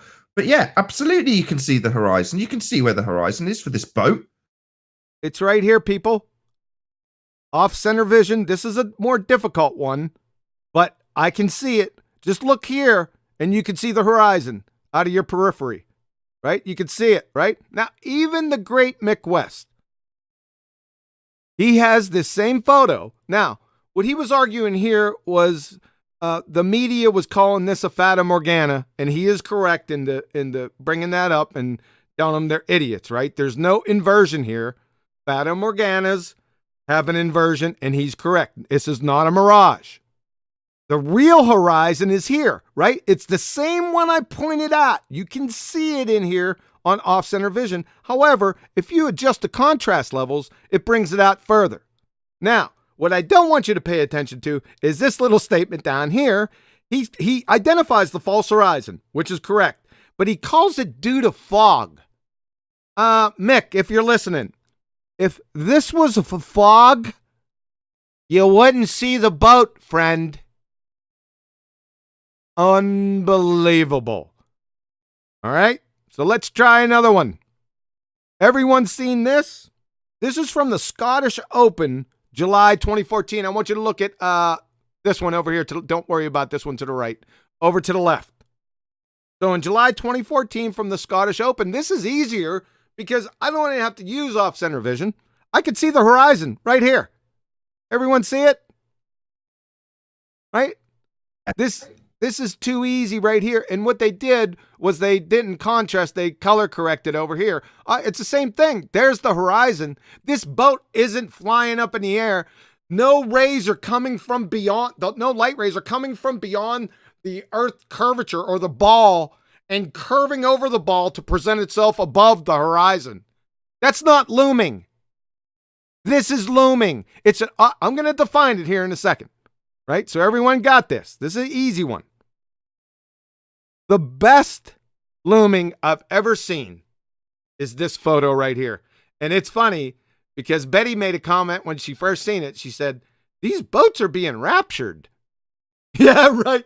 That's right. That's right. It looks like it. But listen, we've got the same scenario here. I don't have to use off-center vision. I can see the horizon. It's right here. Right here. All that's happening here is the sky is reflecting down off the water. You can see the clouds in here. Yeah, it's jumbled up a little bit. It's a collage, but you could still see them. And if you would raise your altitude, your observer right here, it's all would change because the angle of incidence of the light off the water will change, right? These boats aren't floating in the air, people. No rays are coming from beyond the ball curvature and presenting flying boats to you. That is not looming. You're on shrooms if you think that's looming. I defined it for you right here. This is my definition of looming. And just go with it and you tell me if I'm wrong. Looming is nothing more than an optical illusion produced by the sky being inferior mirage underneath an object, giving the appearance of said object floating above a false horizon. This is my definition. I'm sending it in, and it's as right as the rain. Comments, questions? That's great. Ranty would be proud. That's an excellent definition of looming. I was just going to say, I wouldn't throw it out there as a definition of looming. What I would describe it as an excellent definition of what's going off in the pictures we've been viewing. Irrespective of what you want to bloody call it, that's actually what's going off. We're getting an inferior mirage underneath, and that leads back to, for me, there's very little detail to be observed in that. And you'll see it's always in the distance and only comes so far into the foreground, and it's to do with, for me, it's to do with observer angle and how much data is trying to be packed in there, and that's where you tend to see the mirroring occur, where we're starting to see those data limits being stretched, and the confusion. And yeah, so I won't care what it is, but it's what you've defined looming as, John, for me is an accurate description of what's giving those images. I just Moreover- wanted to make one point here is actually a question. The looming, isn't there a looming where the object inverts and appears higher? That's not looming. That's a Fata Morgana. Oh, is okay? That's not the same thing. I apologize. No, that's okay. One thing I did want to point out, though, is with that supposed looming, if it was objects being raised up above the Earth, if it was a sphere, wouldn't that look quite wild? I mean, you see objects that would raise up and they would look like they're in a spherical. You understand what I mean? It would look like it's spherical. They'd be at different heights. Instead, they appear like they're on a flat horizon. I just think that's funny. Correct, Ben. If what they describe looming when they juxtapose it with 7/6R was actually what was occurring, number one, they'd be in different positions as they bent at the different rates around that sphere. But correct in terms of how what we're seeing here is merely an angle of incidence as described by QE, creating a reflection that makes it appear like the water's vanished because it's a reflection of the sky. But if it was actually looming based on 7/6R, then things would actually be bent up through the million layers of glass that's apparently changing the light so it's perfectly curved into the sky. In other words, you would have actual floating boats based on their light being bent through all these different layers. So yeah, it would look pretty damn wild if looming was actually terrestrial refraction. It's not. It's an actual effect that's being shown in these pictures, not 7/6R. But you're right, if it was, it would look pretty crazy. Thanks, Nathan. What's going to be really interesting, now that we've pointed out the horizon point, how many other pictures will that point then apply to? Because there's always things in the foreground, like boats on boat passages and things that we can demonstrate, we can measure. How many times are we going to see the horizon in a different place to where it should be? Now we can apply that principle to everything and come back and just go, your own model's debunked again, and they're all going to have to deny it, and they're all going to have to ignore answering the question like it is in chat right now, and I'm going to sit here and smile at you morons because you deny your own model. Should we give them a special shout out, Riley? Because it's amazing how these guys are literally denying position of the horizon in that picture. That's why I wanted in that video. That's why I wanted John to put it back on screen, but he wouldn't do it. It's fantastic. They're literally going back to the horizon's just not there. It's not there. Yeah, John, they're denying that the horizon is behind the second platform when it should be like right in the foreground because it's a mile away. They're denying it, and I wanted you to put it on camera, just on screen again, just so that everybody could see that the morons in chat that are denying where the horizon is, they can't get past this. No refraction explains it. No looming explains it. The horizon must be a mile away, and both platforms must be behind the horizon. Yet we clearly see that the horizon is behind the second platform, and that second platform is best part of 10 miles away. It debunks your model. No refraction arguments are valid because it doesn't change where the horizon position is. Anthony, it's right here. They have to deny that the horizon is behind this second platform. Everybody in their mind, I don't think you have to have 20/20 vision to see the horizon here. What you've got in that picture, just leave it up for us, John, because it's a bit like when Ranty and the guys started to do their low elevation. Exactly, you got it. I was just going to say that, Adam. You're going to steal it. Go ahead. Well, I'll get a bit mathsy with it as well, because it really does undermine the point, this photo. So if you look at it, you can see that the observer's kind of looking up, and that does two things. It helps increase the angle and stretch the horizon further by increasing the observer angle, because instead of just looking down into the distance, you're actually partially looking up into the distance. You're no longer looking down, and that is the most fundamental point of this. Because when you do the maths, the trig on this, the higher you go, the more that angle of the observer increases in terms of looking down. And that's a requirement to keep looking over this edge that's they can't geometrically deny. And that's the purpose. So the higher you go, the more you can look down, so the more you can actually see, so you can peer over more. Now, as you can see, it's looking up, so it's not got a horizontal shot. It's actually got a shot that's slightly elevated above the horizontal, which would mean you get nothing in terms of observing over a ball. Everything falls away. Look what you else. get none of the apologetics that you talk about, the assumption of 7/6R. You know, every single photograph that you're seeing here is always the assumption that the center of frame is angled down to the maximum distance, so that the horizon, as they call it, which is their leading edge, is center frame. So mathematically, that's how they would describe that picture. And this one, again, just destroys that. It does. And in similar to Ranty's, check this out, is when I was looking at this, Ranty said when he got down to his 1 foot elevation for the 18-mile shore to shore, that he got underneath the nonsense, right? He got underneath the crazy stuff that was happening.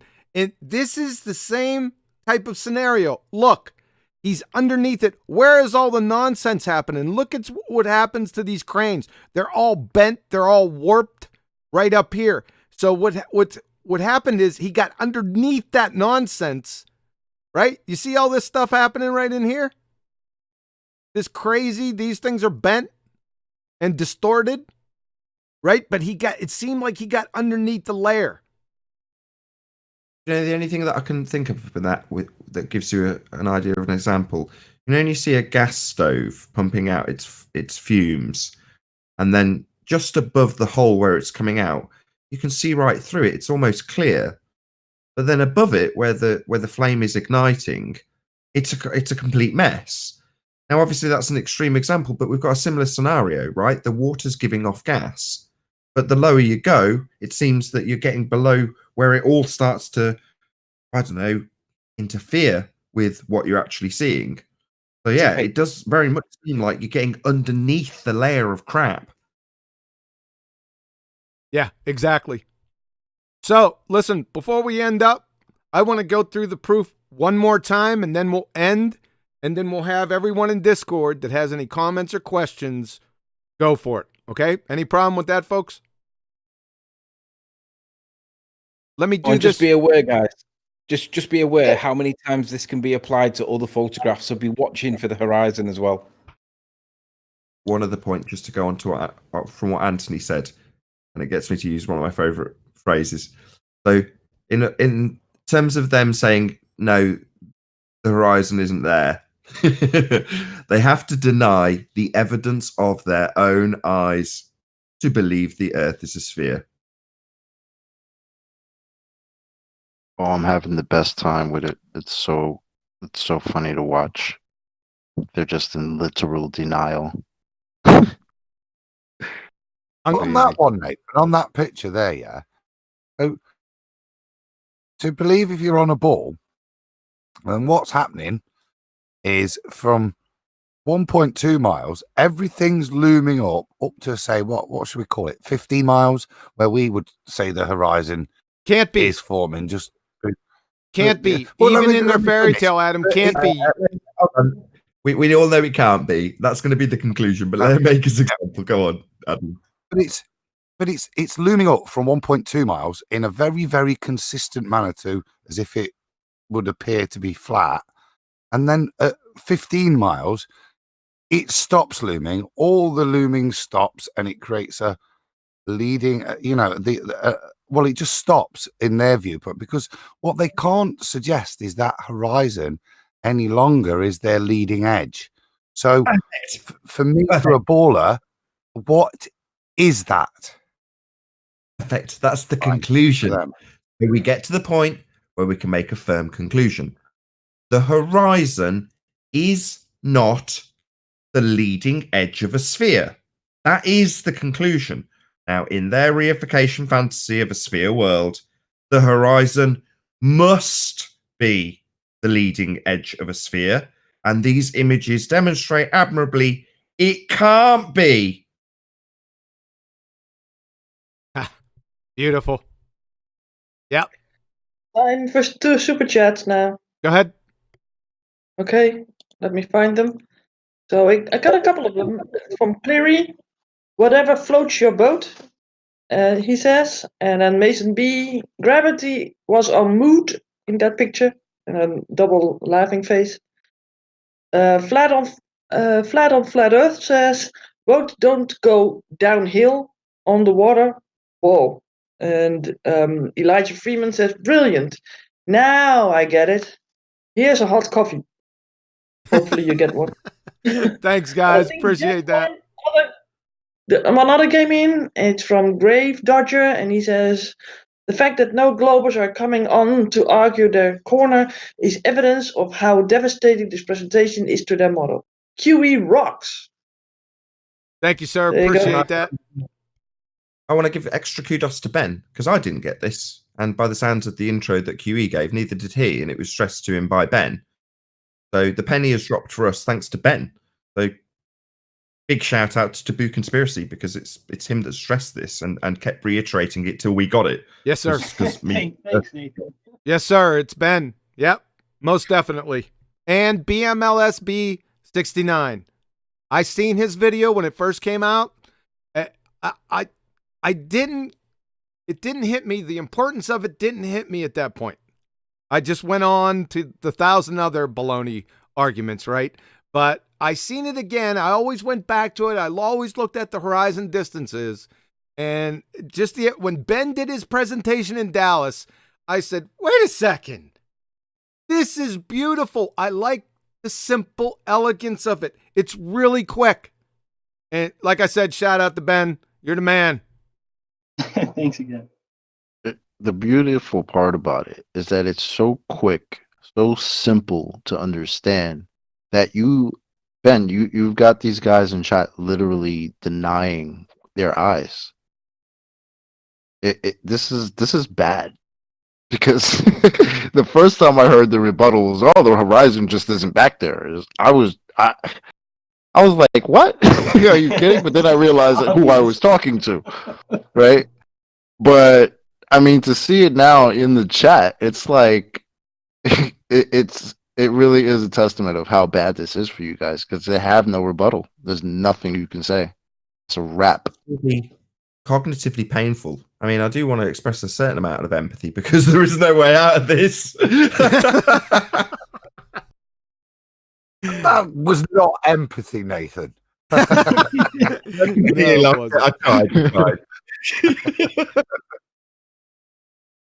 All right, listen, guys. I'm going to go through this one more time real quick, so it's painfully clear, and then we'll move on to the rebuttals. I can't wait. All right. The death of the ball-tard spinning space monkey religion again. Listen closely. If the Earth is a sphere with a radius of 3959 miles, then horizon distance measurements must be no more than 1.225 times the square root of the observer's height in feet.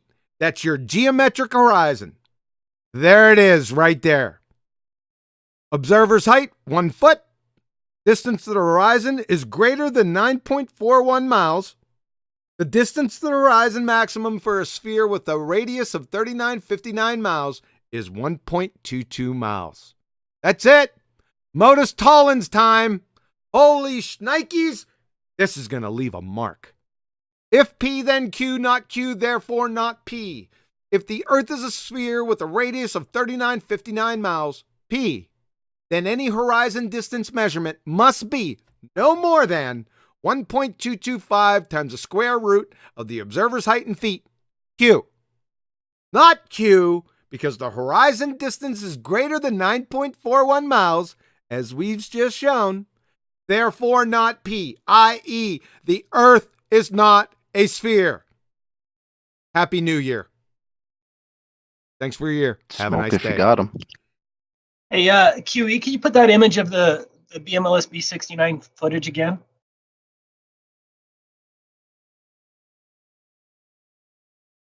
Yeah, that one. Well, anyway, I just want to make the point one more time, just in case people didn't grasp it. Look at the second platform. It's perspectively higher than the first platform. So if according to the globe model, that edge of the globe sphere should be well in front of the first platform, well in front of it, and should be obscuring quite a substantial bit of it. But And instead, that's what I worked out earlier for you, mate. It's 9.6 and 6.2. The secondary platform, due to the effective cumulative curvature from the point of the observer, the secondary platform should be 35 feet lower than the first platform. wow, The first platform should be 25 feet lower than the observer. But even so, with cumulative curvature, that second platform should be 61 feet below the observer, but more importantly, 35 feet below the second platform. And yet it's perspectively higher than the second platform's perspectively higher. That's just absolutely impossible on the globe model with this idea of magical refraction and present this false flat Earth.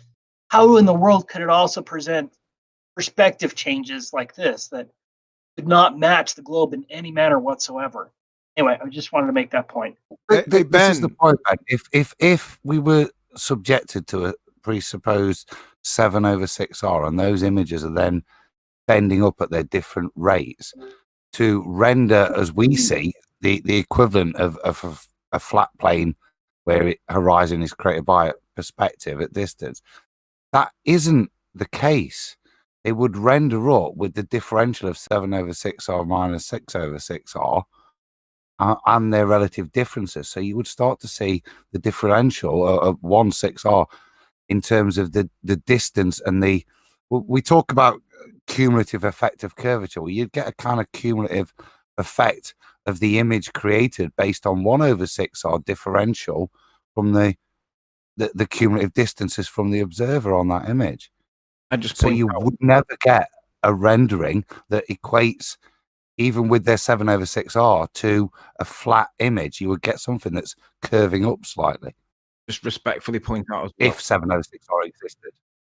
I just respectfully point out as well that when you use the word relative then, in that context, it doesn't mean that you're pushing the theory of general relativity by Einstein. I am not an Einsteinian. No, but it's been said that Peace be upon him. somebody said that Let's I not- push it because I keep Hold using on, the word hold on, relative. Anthony. I appreciate the joke, but hold on. No, so what they do in terms of their vernacular, Adam, is they use a word called flattening. Now, what they're actually doing when they use that word, at least cognitively for the person they're arguing with, is using a term that conjures up the image of a geometric flattening. In other words, the land's being straightened out to present itself in this way. Now, that's the actuality of the presentation we look at. It is flat. That's how it's presenting itself. That's a fact. Now, because the light bending can't achieve that effect, they use this term flattening so that they can geometrically roll out the land that should be curved when they're saying it's the light bending around and it looming. So they've got this whole cluster screw to essentially flatten out what should be curved. Because it isn't curved, it's presenting itself in only one manner and one fashion. Flat.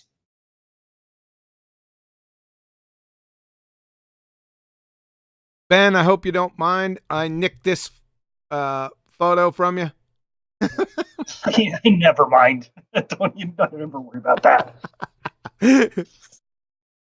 Hey, now imagine this photo taken with 1,000 nanometer infrared filter. What do we see? Because they're complaining about the horizon line.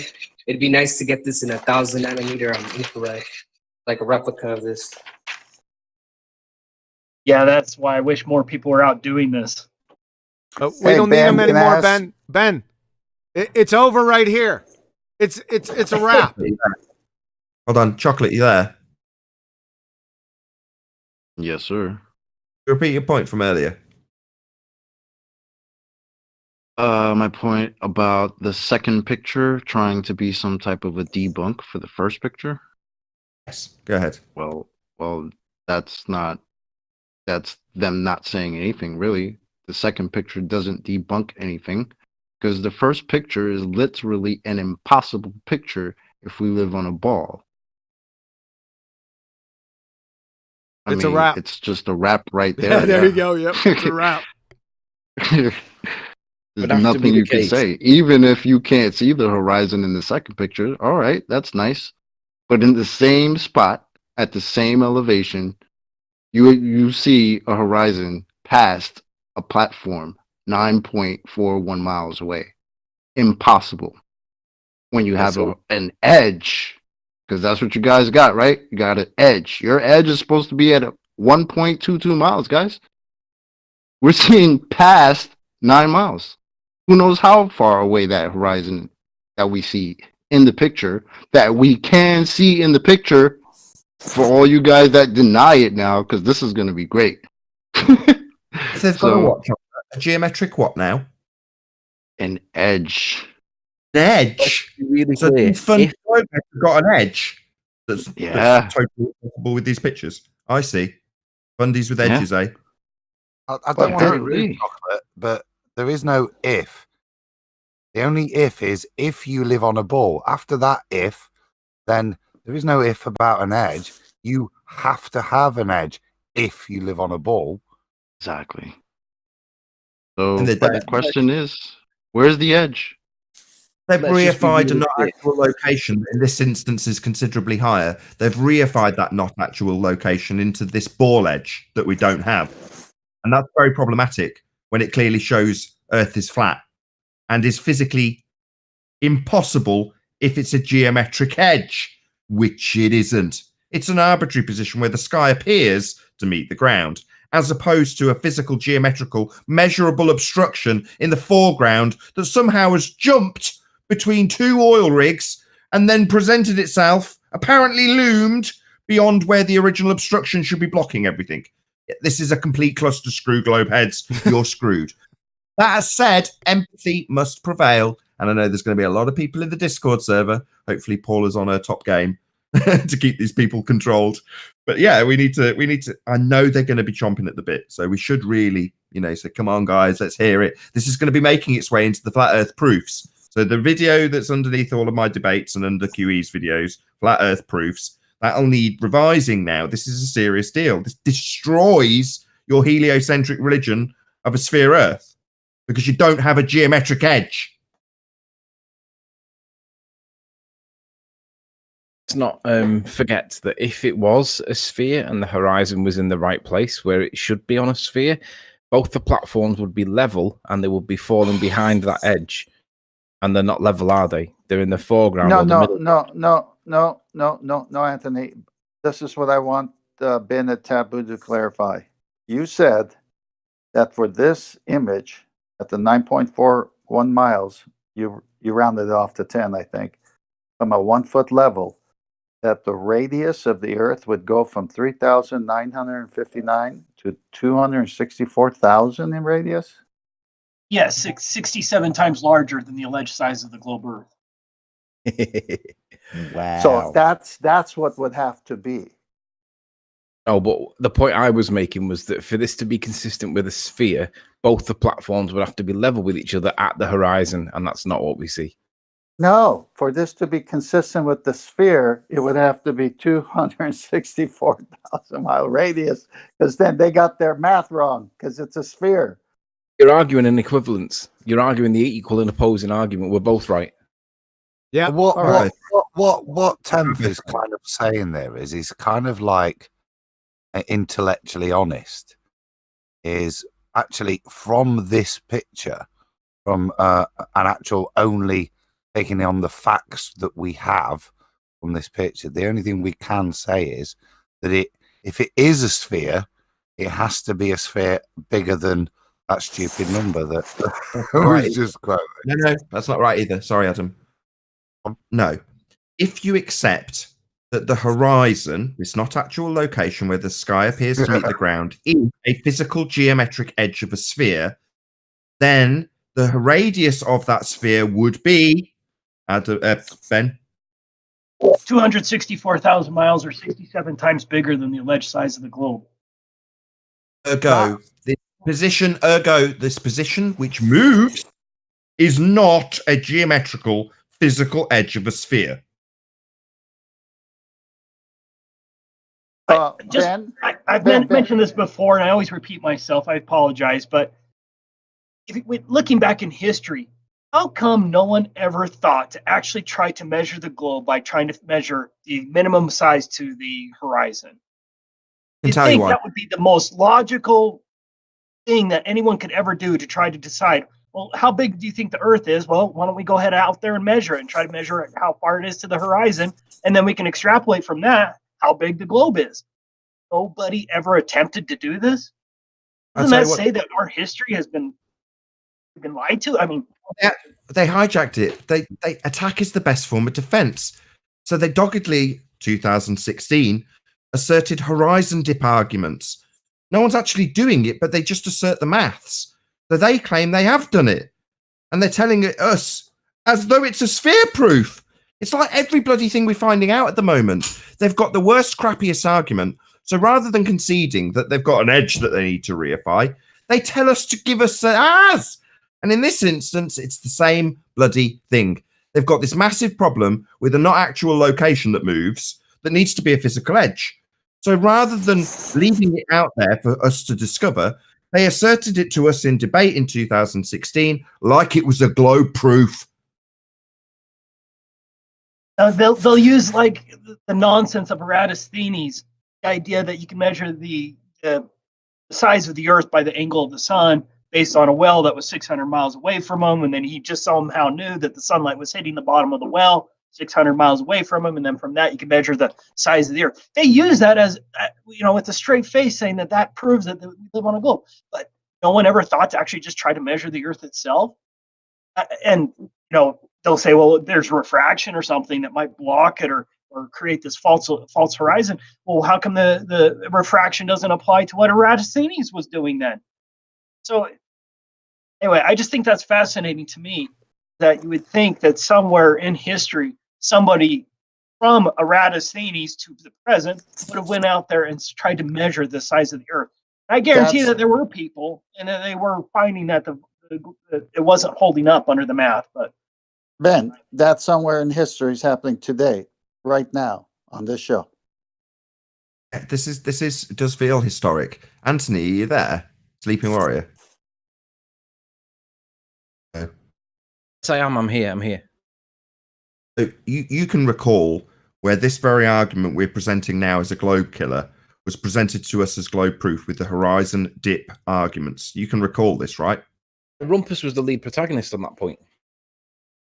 He always is. When we find that he's asserting that refraction is caused by terrestrial refraction, essentially, and then you find a quote that's presented by QE to devastate the argument, you know why. He's towing the line with the standard rhetoric. Well, in this instance, he's used this very argument as a dogged claim to be globe proof.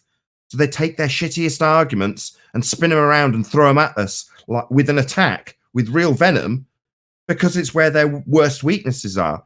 Only recently we've discovered this with Coriolis effect and a couple of others, where they've got a really weak argument, the edge, most importantly, they throw it at us. This is the reason why there's more layers to the controlled op narrative than we realize. Why are we being asked for an edge? Why is it that we're having models foisted upon us? Well, because they've got a massive glaring weakness in their argument that involves their geometric edge. So why not turn that around and attack us with it? So we don't get to this point where we go, hang on a second, this geometrical physical edge that you need to be obstructing things with these arguments is a not actual location. It moves. And if we took it to be a actual physical edge in geometric terms, you'd have an enormous sphere. It's preposterous. If you think back to I this, the other I way want claim, to point out. I want to point out real quick that usually we don't even get to, well, us over here, we don't get to this point in the argument because we ask a question every day that we have a hard time getting an answer to, which would be, are there any signs of the R value, right? And we don't really get an answer to that. We usually get a lot of nonsense and gish gallop, as you guys like to say, but we don't ever get a measured R value. Now, today, this is us giving you that R value, right? And letting you guys assume that we live on a ball, right? With an R value of 3959, your numbers have destroyed you. Or I should say your fantasy magical spinning water ball in a vacuum fantasy. Okay? So this is us swimming around in Narnia and destroying it from within. So have fun with that. I'm done. It's gonna be fun. It's gonna be fun now because the audience is gonna hear the rebuttals. Hear it. I'm keen. Can I have one last follow-up to Ben? Pretty quickly. Go ahead. It'll be real quick. Ben, Ranty took a shot from 1 foot and saw 18 miles to horizon. Would that change the 264,000 radius if you did Yeah, math to absolutely. It would increase it exponentially, actually. But you'll have to, I've watched that video, and I really want to try to pinpoint something where you can measure that's the horizon all the way to the certain object. I didn't see it. Maybe if you have that point, you'll have to send it to me because I would love to make that point again. I have watched that before, but I didn't see a certain landmark that I could use to prove where the horizon was. But maybe you have that. do you have one thing before you move on, John? It's a little bit of a political thing within FE, but look at the channels now that don't jump all over this to promote it because it is a killer. It is a killer proof, and the channels that don't promote this just wonder why they're not jumping all over this because it's black and white. It is massively debunking their model. Black and white. There's no arguments. They can't argue refraction. Let's see which channels don't push this, and then let that tell you a story about who's up for truth and who's not. That's a good point, Anthony. Yeah, Tony, I look forward to Jose's discussing this one. I meant within FE. I meant within FE, not the enemies, within our side. Not often I get to ask these sort of questions to all the Ballbusters, but would this not make an excellent question? Any signs of the edge of the sphere? Yes. Do it. It changes. Any signs of an edge? I like that. It has a nice ring to it. Any signs of an edge, fundies? Have we got any? I've looked down the list and I don't know. Is there any globe heads in there? Well, I do want to. Well, I don't know if there's any Globers in here, but Ladder of Data did want to say something earlier. I don't know if you want to allow him to speak. I do want to get to Flat Earth Data, but by the same token, if there is anybody that wants to offer the rebuttal, do you want to hear those? I got you. Yep, I've got a rebuttal. Baller. Can I ask for some clarity on your new housekeeping question, Nathan? I assume your evidence for an edge wouldn't just be a horizon which appears to match at the equivalent distance where if you were on a ball. I'm assuming you actually would like some kind of definitive physical example of the edge as opposed to a horizon that in some cases, and certainly not the one we're looking at, would match. You answered your own question because you said appears, so that answers itself. The other one is I almost qualified it by saying physical edge or geometric edge. I'll work on the phraseology, but for the purposes of humour, I didn't. But yes, you're right. It will be phrased such. Any signs of a physical edge? Maybe you could take us to that physical edge. Maybe hook a tape measure over the edge of it. If you take a straight line, it'll intersect, won't it? As by Or give us the address. Give Or us like the chocolate address to chips, the right? edge. Give us the PO box of that edge. Yep. That physical edge. There you go. Sir. Listen, Any ballers in here? listen. In the Hey, info, oh, listen up. Hold on for a second. In the info box below this video, if you have any rebuttals, there is a link to this room. This isn't an echo chamber. We want to hear it. And we want the world to hear your rebuttals to the death knell. Because if there's no rebuttals, bye-bye to you ballers. For good. Okay? Hey, QE.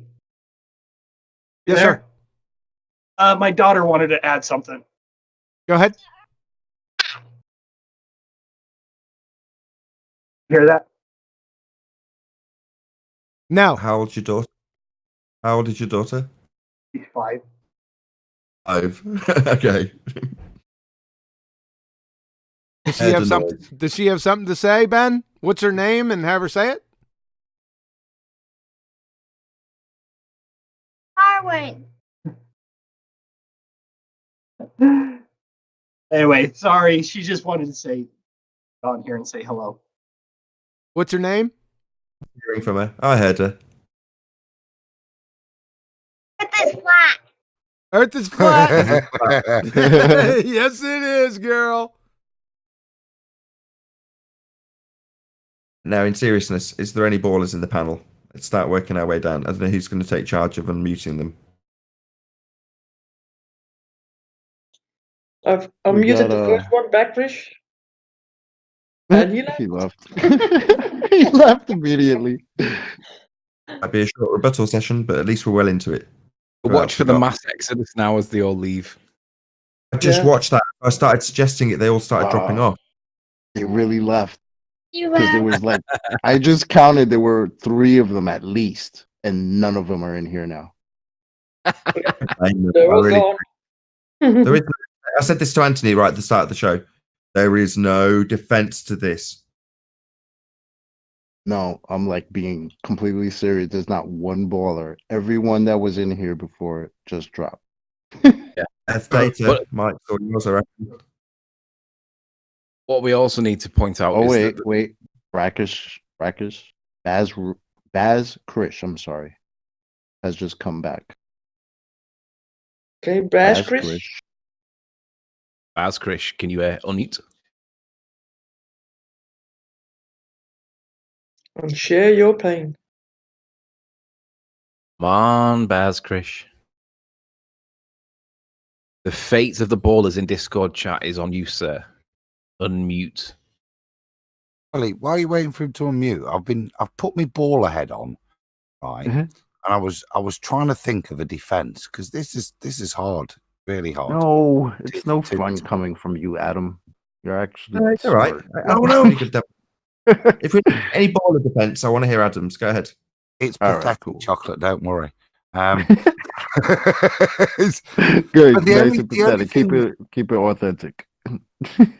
thing that springs to mind is when this week Tony was there and on Ranty's show, and they had Ruahif on, and you know Ranty's showing some observations, and the only thing I heard was no, you've got to go to like 30-40 feet, as we discussed earlier, because you don't understand how refraction works, Ranty. And it doesn't work. It works differently at those lower levels, and that's why these images appear. Now, obviously, there's no substance or qualification with that, but literally, that's the only. Lovely, and respect to Ben here. But I mean, this was Nathan. We discussed this years ago when I did my maths formula, the viewpoint.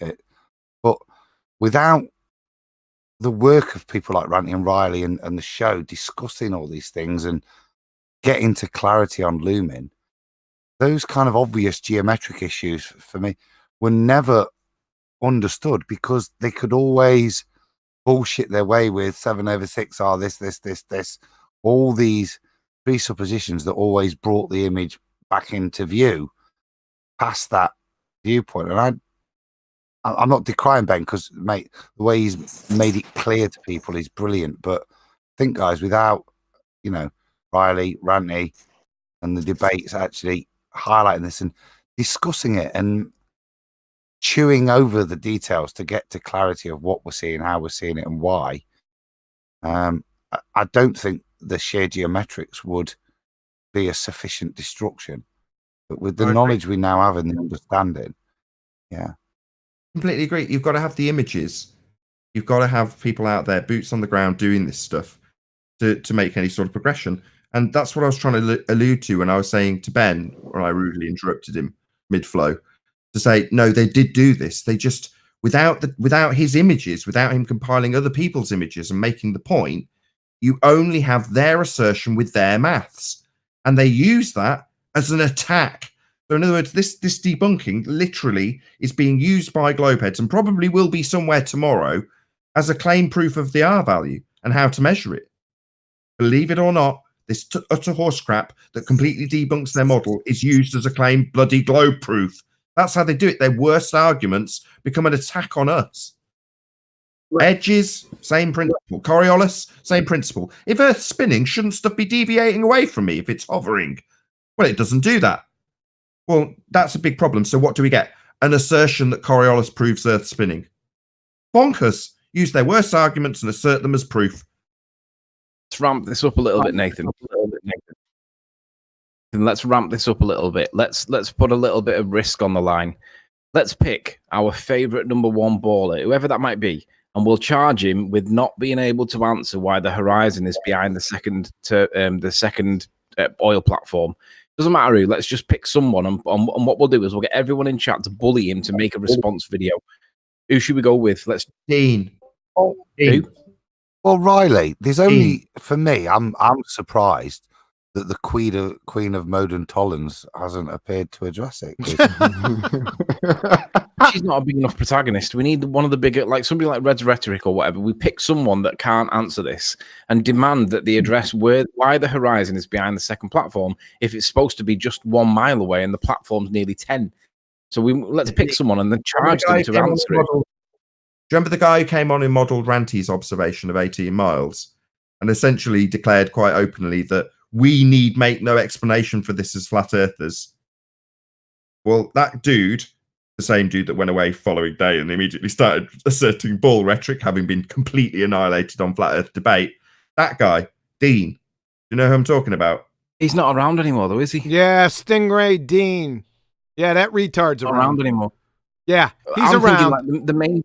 Yes. The main protagonist would be the likes of Red's Rhetoric or somebody of that kilter, because we want to charge these people with an answer. We want to how is the horizon behind the second platform if the ball is what they tell us it is? Let's just pick someone. I'm going to suggest Red's Rhetoric. Red's Rhetoric isn't. Yeah, I haven't heard him in years. Okay, so maybe not Red's then. Where is he? Dean is still around. I heard him yesterday.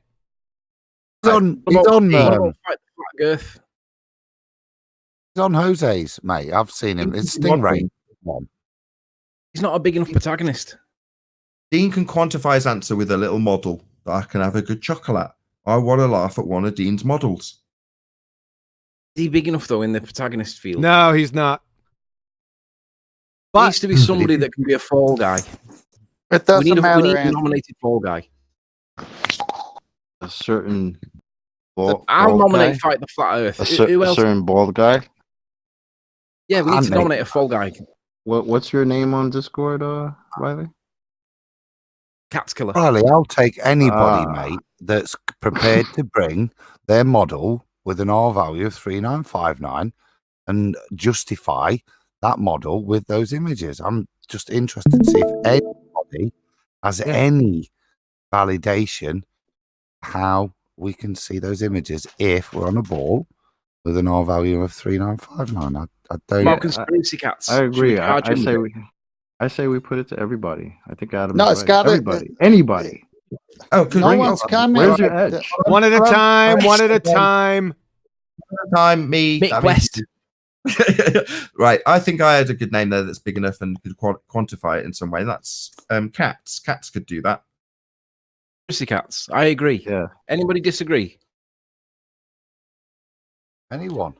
It doesn't matter. There's no defense for this. But we need a fall guy.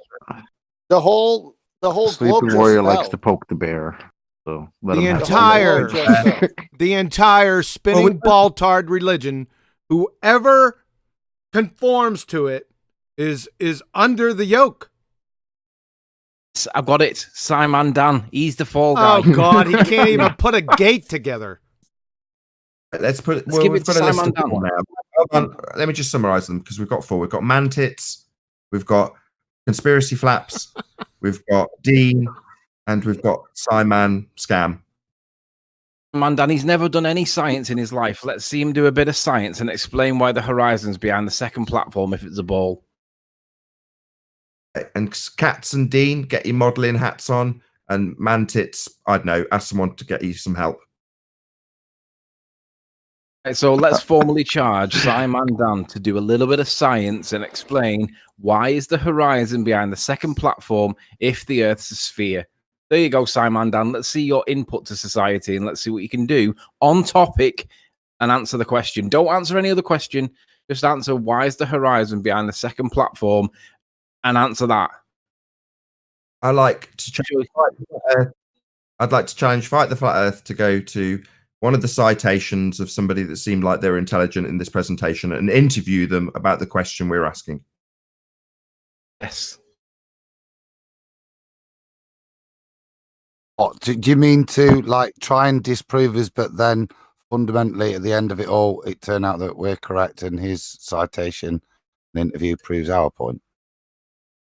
Yeah, but we can't obviously like with gravity debunk any of this stuff himself, but we can obviously get him to go and delegate it to somebody that we can use as a much more authoritarian stick to beat him with. That's much more fun. Yeah, what was the summation before? Is take his reference point and use it to contradict himself. And that's Here's what he what's did last time with George. Here's what's happening, Adam, as a summation. No one's coming up, and we are trying to act like ballers, trying to figure out what ballers would say, and we can't. So now we're nominating the ones that won't come up. Where are the ballers? Krish actually just.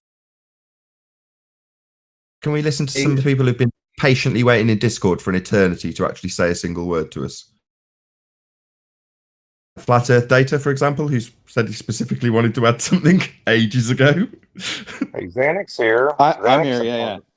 So I just wanted to say, like, the apparent convergence is a great position to bring up because the 1.22 constant is related to the Rayleigh criterion. Do you guys know, besides the Rayleigh criterion and the Ari's disk experiment, where the 122 is derived from, and that sits inside the curvature calculators? Fill us in. I thought the 1.22 was tied to the radius. So here's the thing: it's the perfect Hang hijack. on. Is the 1.22 tied to the radius or not? It's tied to the diameter, and I'll explain how. So if you take the diameter, 7,918, and you times it by feet, turn it into feet, 55,280, you'll get 41,807,040. You square root that again, you'll get like a 6654 number. You divide that by feet again, you'll get the constant 1.22459. Now, the Rayleigh criterion it uses this constant 1.22. Now, if we just use the height of the observer, unaided with any lens, because you're looking at observations done with lenses, we still have an apparent convergence with the human eye. And what's a really great example is if you look at any, let's say we take 1,000 square mile footage, or a section of Earth, and we look at the zenith position from it, you could have a 6-foot observer stand there, and you're looking at his head, and if you're at 100 feet above him looking downward, you will see his radius line of 3 mile outward. At that 3 mile point, there's a convergence there. There's an apparent cloud touching the ground there. Now, what I don't hear a lot of is the measurement or the hijacking of our eye. The 8 inches is actually, you can find this in geodesic algorithms. When they went to go actually measure the Earth, they actually use this as a logarithm, the 8 inches. And really what it is they're not accounting for vision at all. And what happens is objects below a focal point in the eye or above the focal point of the eye will converge into a center point. This is a geometric constant. This is something that is fundamentally with all humans, and it's unrelated to like the surface of the earth. It's just a constant of our human eye. And one way you can confirm this is just look at blueprint constructions of long hallways. They're flat, plain pieces. You will have a divide 30% below, 30% above your center focal point position. These are geometric constants. At 1.22 is a hijacking of a flat circle. And the reason why I know that is because when we personally elevate in a hot air balloon or whatever, we do see an apparent convergence, the clouds and the ground touching. Now, if we took an experiment, we had 3 individual observers at different heights, one at 6 feet, one at 150 feet, and one at 300 feet. All 3 observers in real time will all see the apparent convergence. And this is over a distance of 40 miles. So you're having 3 convergence points, and nobody thinks that your eyesight is not responsible. It's just, once you see it, you cannot unsee it, how easy it is to see that the only way to have several convergence points or several apparent horizons is on a flat extended plane. That was beautiful. Yeah, that was good. That I'll was- disagree. I'll just disagree with one point. You said once you see it, you can't unsee it. Well, this got them actually unseeing things that they see. This has them denying that they see the horizon where they see it. They're saying it's in front. It's not there. They've got to do everything they got to do. Zanuck is on the panel. Zanuck is on the panel. Let him. Zanuck. Hello, Zanuck. Perfect timing. Where's my Well, two before- G's? before- And look at the thumbnail that's up on the show. Perfect timing, Zanuck. Before we move on to Zanuck, just to address that point, because Before we do, I want to say, that's I want awesome. to give another kudos, man. That was the most concise description I've ever heard. Massive kudos to Flat Earth Data. I've sat through 6-hour presentations from other people who've described the same thing and got to the same conclusion. That was the most concise I've ever heard that described. That was epic. Thank you so much, Flat Earth Data, for your input. That was brilliant. I'm sorry we kept you waiting so long. Appreciate it, gentlemen. Thank you. Yeah, that was Yeah, what I that was wanted to good, say, brother. dude. And just ask you a question. Do you think, suppositionally then, is when we back calculate maths and ask the question, where did R come from, whether that limitation of the eye is the reason they built their model the way they built it, or one of the? Well, according to some geodesic surveys in the early 1900s, they obviously couldn't get high enough until 1933. So they were still using long steel pieces with water and chains to measure the surface of the Earth, according to this. And in the geodesic surveys in the early 1900s, they clearly state they use Euclidean geometry to measure the Earth. But what's interesting, like I said, in the logarithm data, there's the 8 inches there. So what I noticed through any of the surveying, they're not surveying perspective. They're not surveying the focal points of the eye, the geometrical principle that we observe daily. They're already calculating it as curvature. So what you see is the constant search for curvature and a way to prove it, not the other way around. On, absolutely correct. They've hijacked perspective. Ranty has danced around this with visual presentations that say the same thing. In other words, he shows how the maths in the curve calculator will show how a man will disappear at the same exact calculations the perspective will have him vanish into that point where the sky appears to meet the ground.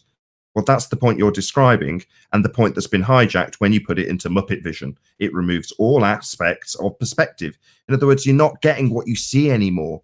You're just getting the mathematics of curvature, which are actually perspective. Well, everybody has to realize that that wave for a 6-foot observer that is bouncing the light back to the observer is in a straight line to the point back. If that angle of that light becomes too acute to resolve, it creates a banding effect. It creates a diffraction of the light. So we can stand at the shore, we can see the human eye has a limitation to angles of light. in a ragey kind of debate with conspiracy cats, we got to the point where he was asking me what diffraction was.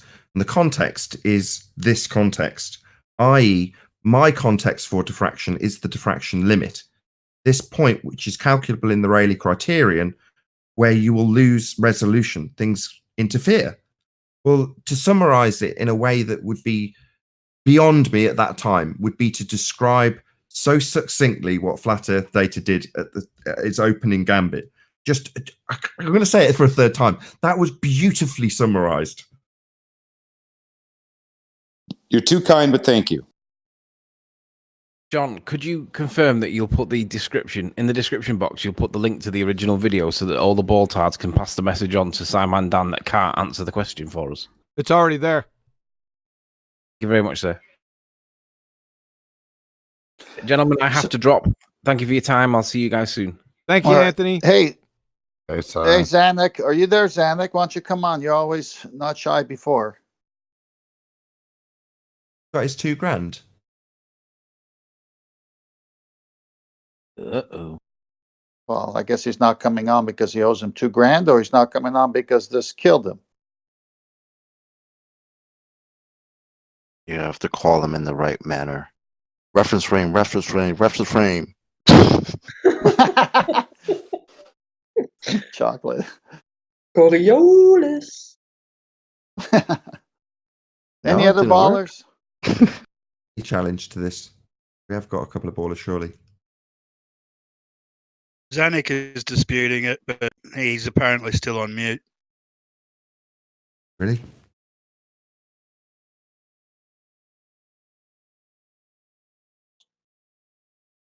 How That's can you funny. dispute something if you're on mute? He might Hold on, be Tentsman. counting up the money that he Oh, there owes. we go. No, okay. Flat Earth Data, you compliment him as being accurate and great description. No, it's completely incorrect.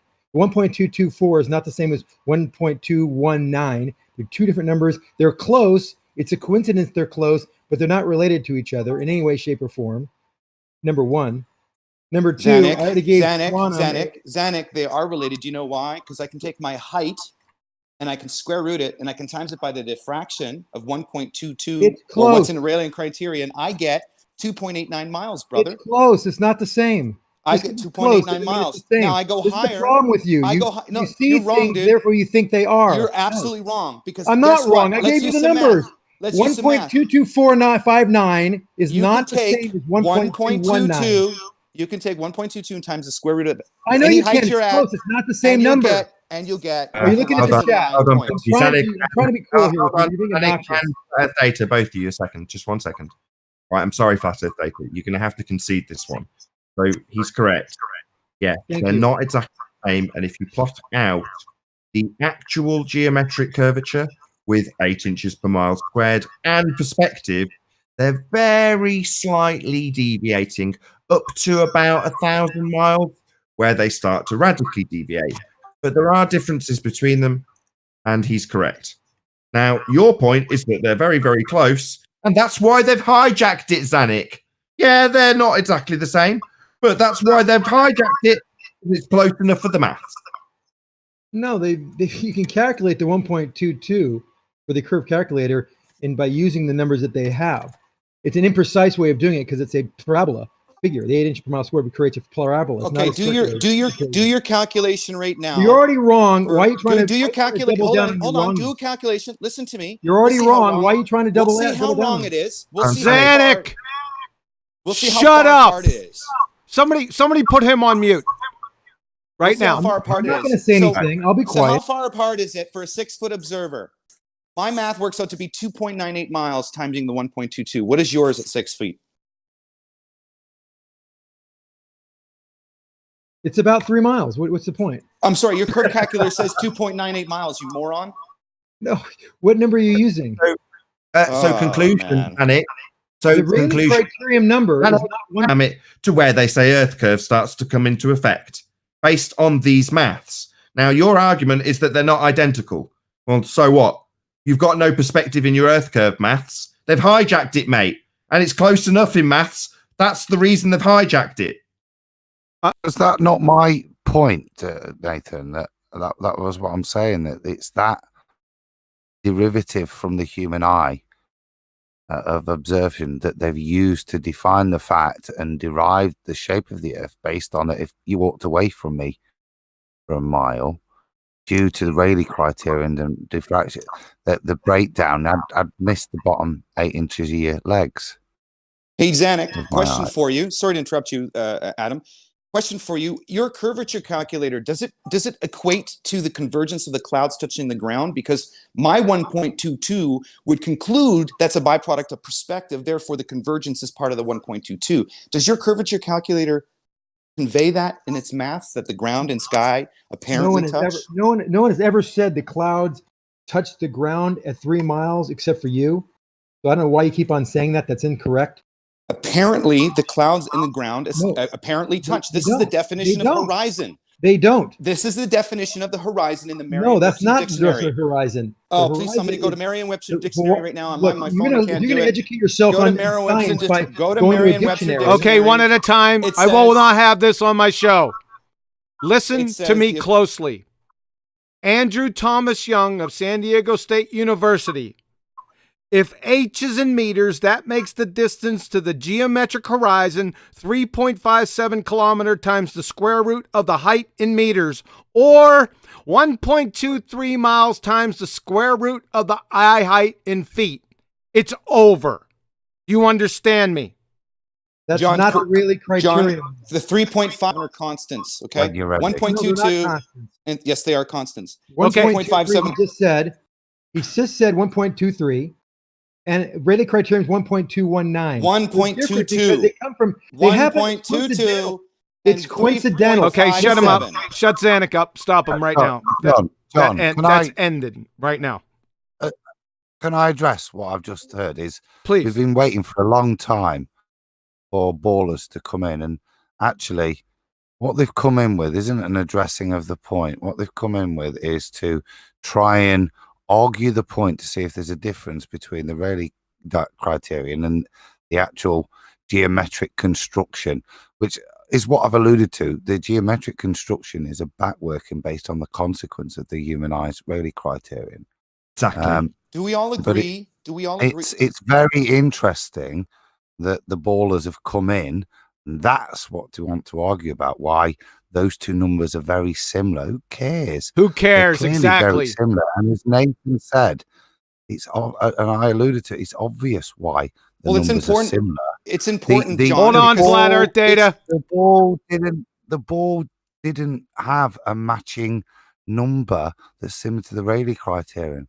They made the numbers of the ball up based on the Rayleigh data, yeah, so that it did match up when you looked at it. Well, they didn't do that in early studies of egocentric distance, which is the study of objects rising in the field of view, and the spatial relation with the eye does, and the spatial relations to the objects next to other objects that are moving away from the vision. There is a calculation where there's a rising to the ground, and they didn't do it over my research. I can't see the 3 mile study on it, but we know as an observer that there's a 72-inch rise. You can actually, so if you're 6 feet, the horizon is going to rise up to you. If we look at a flat grid, you're going to see that 72-inch rise. These are geometric constants that are never discussed. This is just the actual fundamental geometric constant of the eyeball, and it's just not discussed. Understood. Understood. You made your point. It was a great point, but that's not my point. That's not the point of this discussion, is to argue over 1.22 or 1.23. It is the geometric horizon. I just told him, right? What is his explanation of why the horizon is beyond the second platform, please?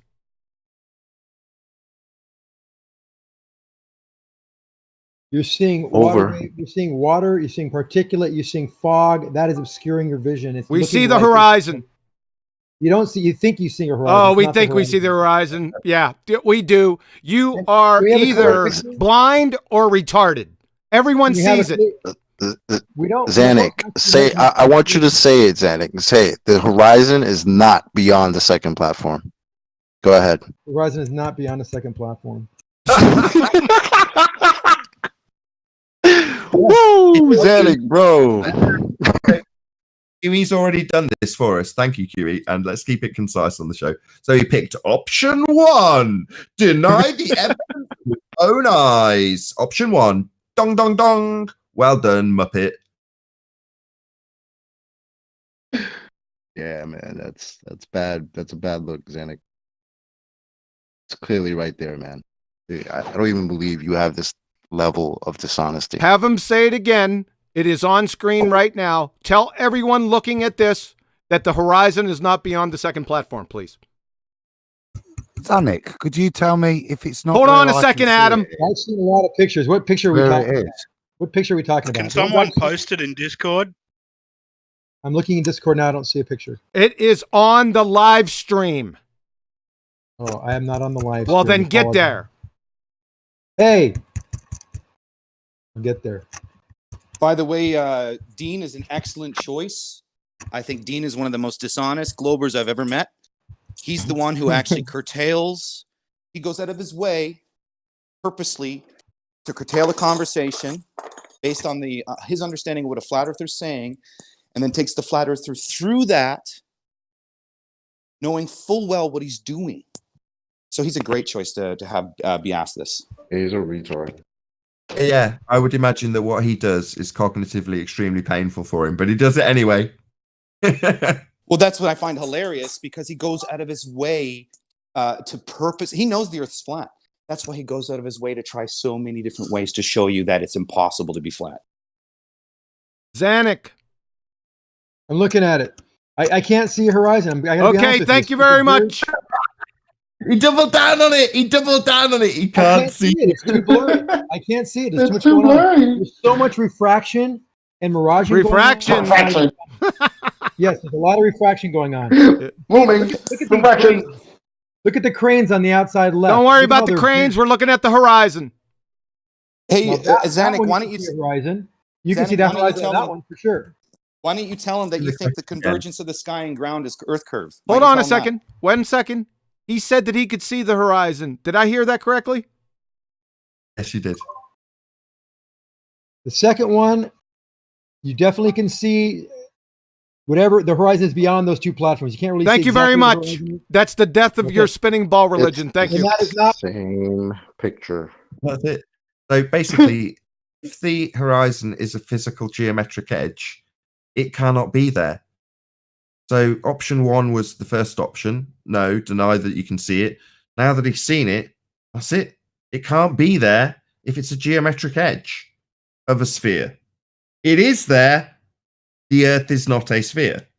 Well, I mean, obviously, this position that's arbitrary and moves quite randomly, depending on conditions, could be used to extrapolate out that that is still a physical geometric edge. But then you'd have a gibumongous sphere, and none of your reified sphere edge will be matching with the stars anymore. But that's a different issue. So it's not a physical edge then. Welcome to Flat Earth, Xanic. No, that picture is not the same as the first picture, and it's not at 1 foot. So you can say it can be written that it's 1 foot. Doesn't mean it isn't. Oh my God. Oh, no, that's a new one. That's a new one. Deny the video of him taking it from 1 foot, where it starts, he gets on his knees, gets the camera by the water, and then zooms into it from 1 foot. Deny that. Well, that's been presented on this show, Xanic, so that's pretty useless. We didn't anticipate people denying the video footage that we put up, but there we go. That's a new one that we didn't anticipate. Next. What? I'm busy. I'm on a phone call. So I wonder if Xanic feels this way about NASA videos. no. Well, I can see why you feel that way about NASA videos. 'cause I don't you want to can hear find it. things I can't find. Shut him up. Yeah, I don't. Yeah, that's your Hold on a fault, 10. second. Well, let me say something about that picture. No, So what I we're see- done. We're done with you. Shut him up. You don't hear what you want to hear. You No, I mute. don't want to hear anything from you. I want to see 2 G's in my account. That's all I want to hear or see from you. Next. Yeah, the ballers. Is that it? If we Buster 2? You a baller? Nah, looks like he's a flatty. You know what? I'm gonna have to get you a spoon and up out and start clanking. Ballers. I was thinking about that earlier. Get the bottles. Come on. It's the only way we're going to get them in. Be the Pied Piper. Anybody else anyone else in Discord? Any other ballers in Discord? You can go to the Flat Earthers after that. That's fine. Xanic's the only baller here. Anyone else in Discord that want to make a comment? Claim, question? Go ahead. I made the room a little bit bigger so that maybe others can come in. Thank you. And remember, I've taken everyone. Just 1 second. Go ahead. Taking everyone off mute. So, Betty, if you can be prepared for when we're rounding out and stuff to pop them back on. But for now, off server mute. If anyone wants to add anything, now's your chance. Just everyone else who's talked already, and just give them a few moments. the link to the Discord server is beneath the video below. If you'd like to join the conversation, you are welcome.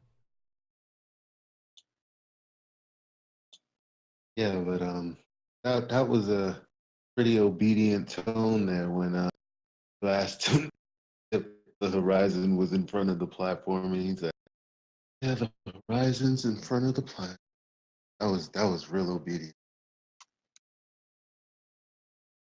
Oh well, what else? What else can he say? What else can he say? They have to deny it.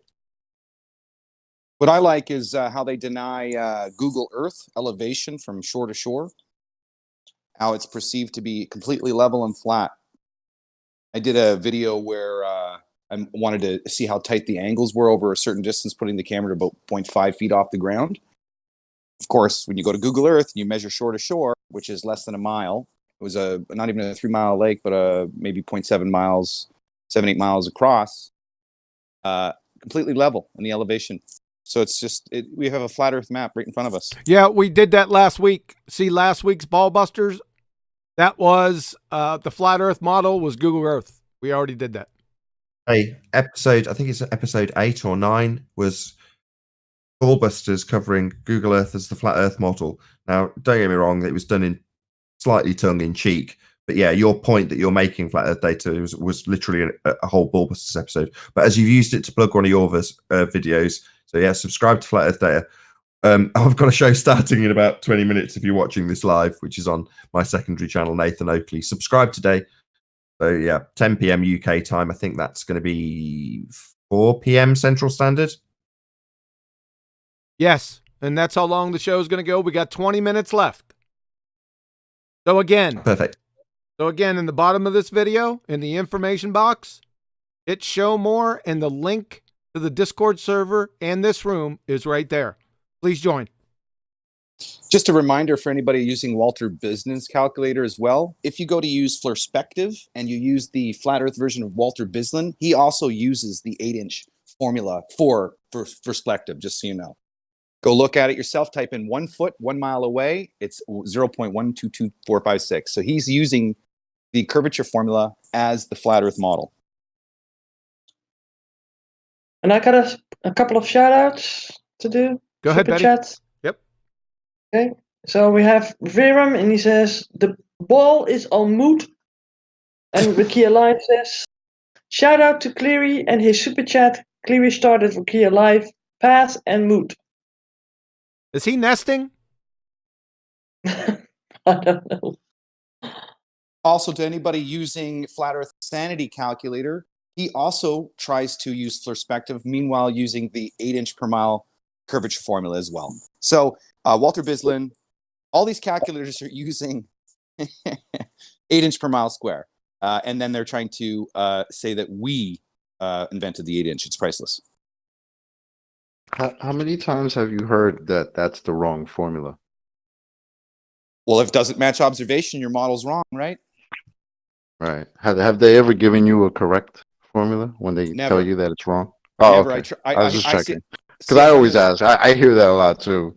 And Well, I always ask, so where's the right math? And Well, exactly. So an easy way to get them out, the easy way to get them out is saying, well, listen, I want to scale down a section of Earth over 110 miles. Can I use the 8-inch formula there? Because they say it's only good Right. for certain distances, right? So they're like, well, why do you want to scale down Earth? And I said, well, I just want to see if I can scale down to match observation. So if I make a miniature version of Earth, I should be able to match observable reality if it's Euclidean geometry. If it's a sphere, it won't be, it'll be too dramatic. If you go too big, you go too much, it won't match observable reality, right? So taking a section of 110 miles, converting it to kilometers, 177 kilometers, doing a 1/100,000th scale, you end up with 177 centimeters. So there's two ways you can break down the tangent line from position A to position B to get drop, right? According to Kerr, because we're not measuring observer's vision. We're actually just modeling a section of the Earth based on its math. We're not adding an observer. So ironically, when you do scale it down and you do take natural dimensions of Earth and use plain Euclidean and put your observer height, it all matches observable reality. And so anybody can take a section of Earth, scale it down. If you got tall objects and whatnot, there's only two ways you can break down your drop on the tangent line. And it's either taking the drop at if it's 110 miles, they claim the drop's 8,064 feet. 1/100 scale is like 0.0008, which is like 2.5 centimeters on the tangent. Well, if you have an object that's 4.5 centimeters, which is in reality 4,500 meters, but it's 4.5 centimeters on the scale, you won't see that drop on Euclidean, which matches reality. But on the globe, if you modeled it, you would see that even drop even more. And that 4.5 centimeter object that's off into the distance would be you wouldn't be able to see it. So, Flat Earth data. Flat Earth data. Yeah. Thank you. Is there anyone else that has anything to contribute? Jose Mesa, shout out to 24/7 Flat Earth Discord, along with Betty's server. Jose, anything, sir? Can I delete the server already? Yeah, it's a wrap, man. Smoke if you got him, brother. We're done.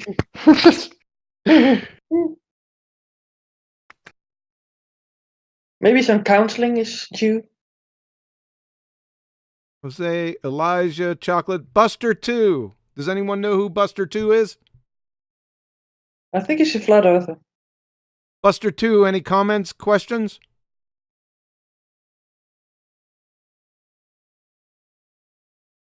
I don't think so. He is off mute. Everyone's off mute. Elijah already contributed. Laggard. M1. Is M1 there?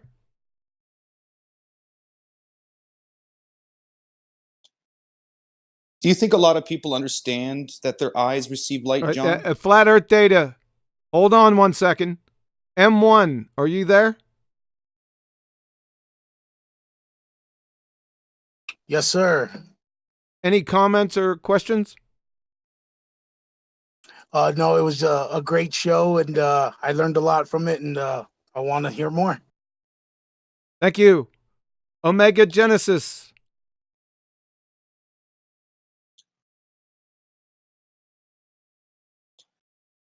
Omega Genesis going once, twice.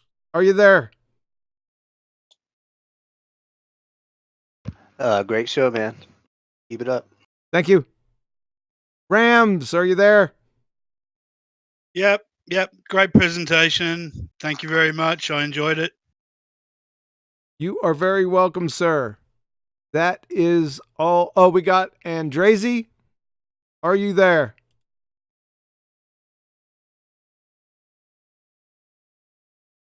Going once, going twice, Andrazi. Yeah, I think he's new, so he might have problems with the talking. Okay. John, great name, by the way. Are you there, sir? Yeah, can you hear me? Yes, we got you. Go ahead.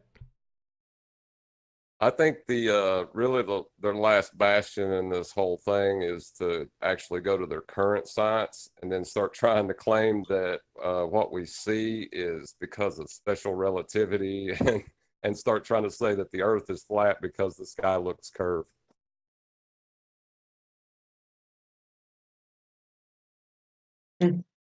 Okay. Any comments on the show, on the horizon distance? Oh, no, you crushed it. Good job. Thank you, sir. Execute 72. Are you there, sir?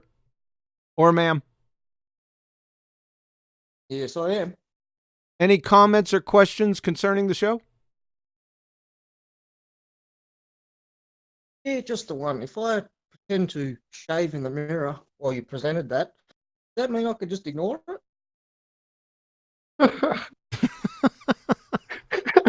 Yes.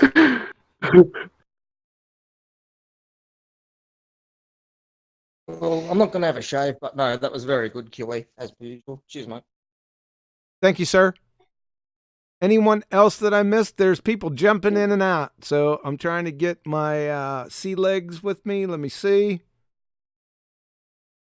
It doesn't look like I'm not shocked. I'm disappointed. The link is in the information box below this video. This is a dagger in the spinning ball-tard space monkey religion, and no one's going to defend it. Listen up, audience. No one is defending that. Now, we already know it's irrefutable, but hey, at least go out with a fight. Right? And try to give a better fight than the horizon's just not there. Danik. Because everybody could see it. It's right there. Right? And again, that picture should have never been able to be taken. So, rest in peace, Globe. I think Adam had something to add. Oh, sorry, that wasn't me. I've got chickens. They're coming home to roost. All right, Betty, do me a favor. Can you put all the non-ballbusters on mute, please? Yep. Ballbusters, final thoughts. I'm going to go right down the list right here. Chocolate, final thoughts, sir. Yeah, you already know. It's a wrap for the Globe. Just this one video destroys you guys. And again, this is us swimming around in your little fantasy and giving you this R radius or this R value and using that to destroy you. You can't even figure out how you got this R value. So we give it to you and you get destroyed. And it's a beautiful thing. And I'm sorry, but not really. So, yep. Great job, Kiwi. And shout out to Ben and I don't know the guy's name that actually did the video. Yeah, it's BMLSB69. Yep, shout out to him. Adam, you're next, sir. I think it's something I'll probably leave it to my feathered friends. Cluck, cluck, cluck. Betty, final thoughts? Any admin? Yeah. Yeah, I got a super chat from Retro Brill. He says, Horizon is the nail, Globe Earth is the coffin, and QE is the hammer. Thank you, sir. Final thoughts, Betty? Should I shut down my Discord server? I don't think you have to shut it down. Remember, it is dead, but we need it for the new people coming in. I mean, that's why we're here. We're here to expose all the lies and show the nature of our reality. So we need a canvas, and the Balltards are our canvas, so we don't need to shut down. Make sure and tell Jose 24/7 he doesn't need to shut down either. But someone told me that my server was a cesspool. Yeah, I don't know who that was. Any other final thoughts? Nope. 10th man. I think Zanuck was the coup de grace. First he says there is no horizon beyond the second platform. Then when he actually looked at the picture, because he wasn't on the right screen, oh yeah, there is a horizon beyond the second platform. But I don't believe it was taken at 1 foot. Nothing will convince these Balltards, not even the truth. Thank you, sir. Nathan Oakley. Final thoughts, sir? The horizon is not an actual location. It's not a physical edge. For all you fundies who think it's an edge, take us to your edge.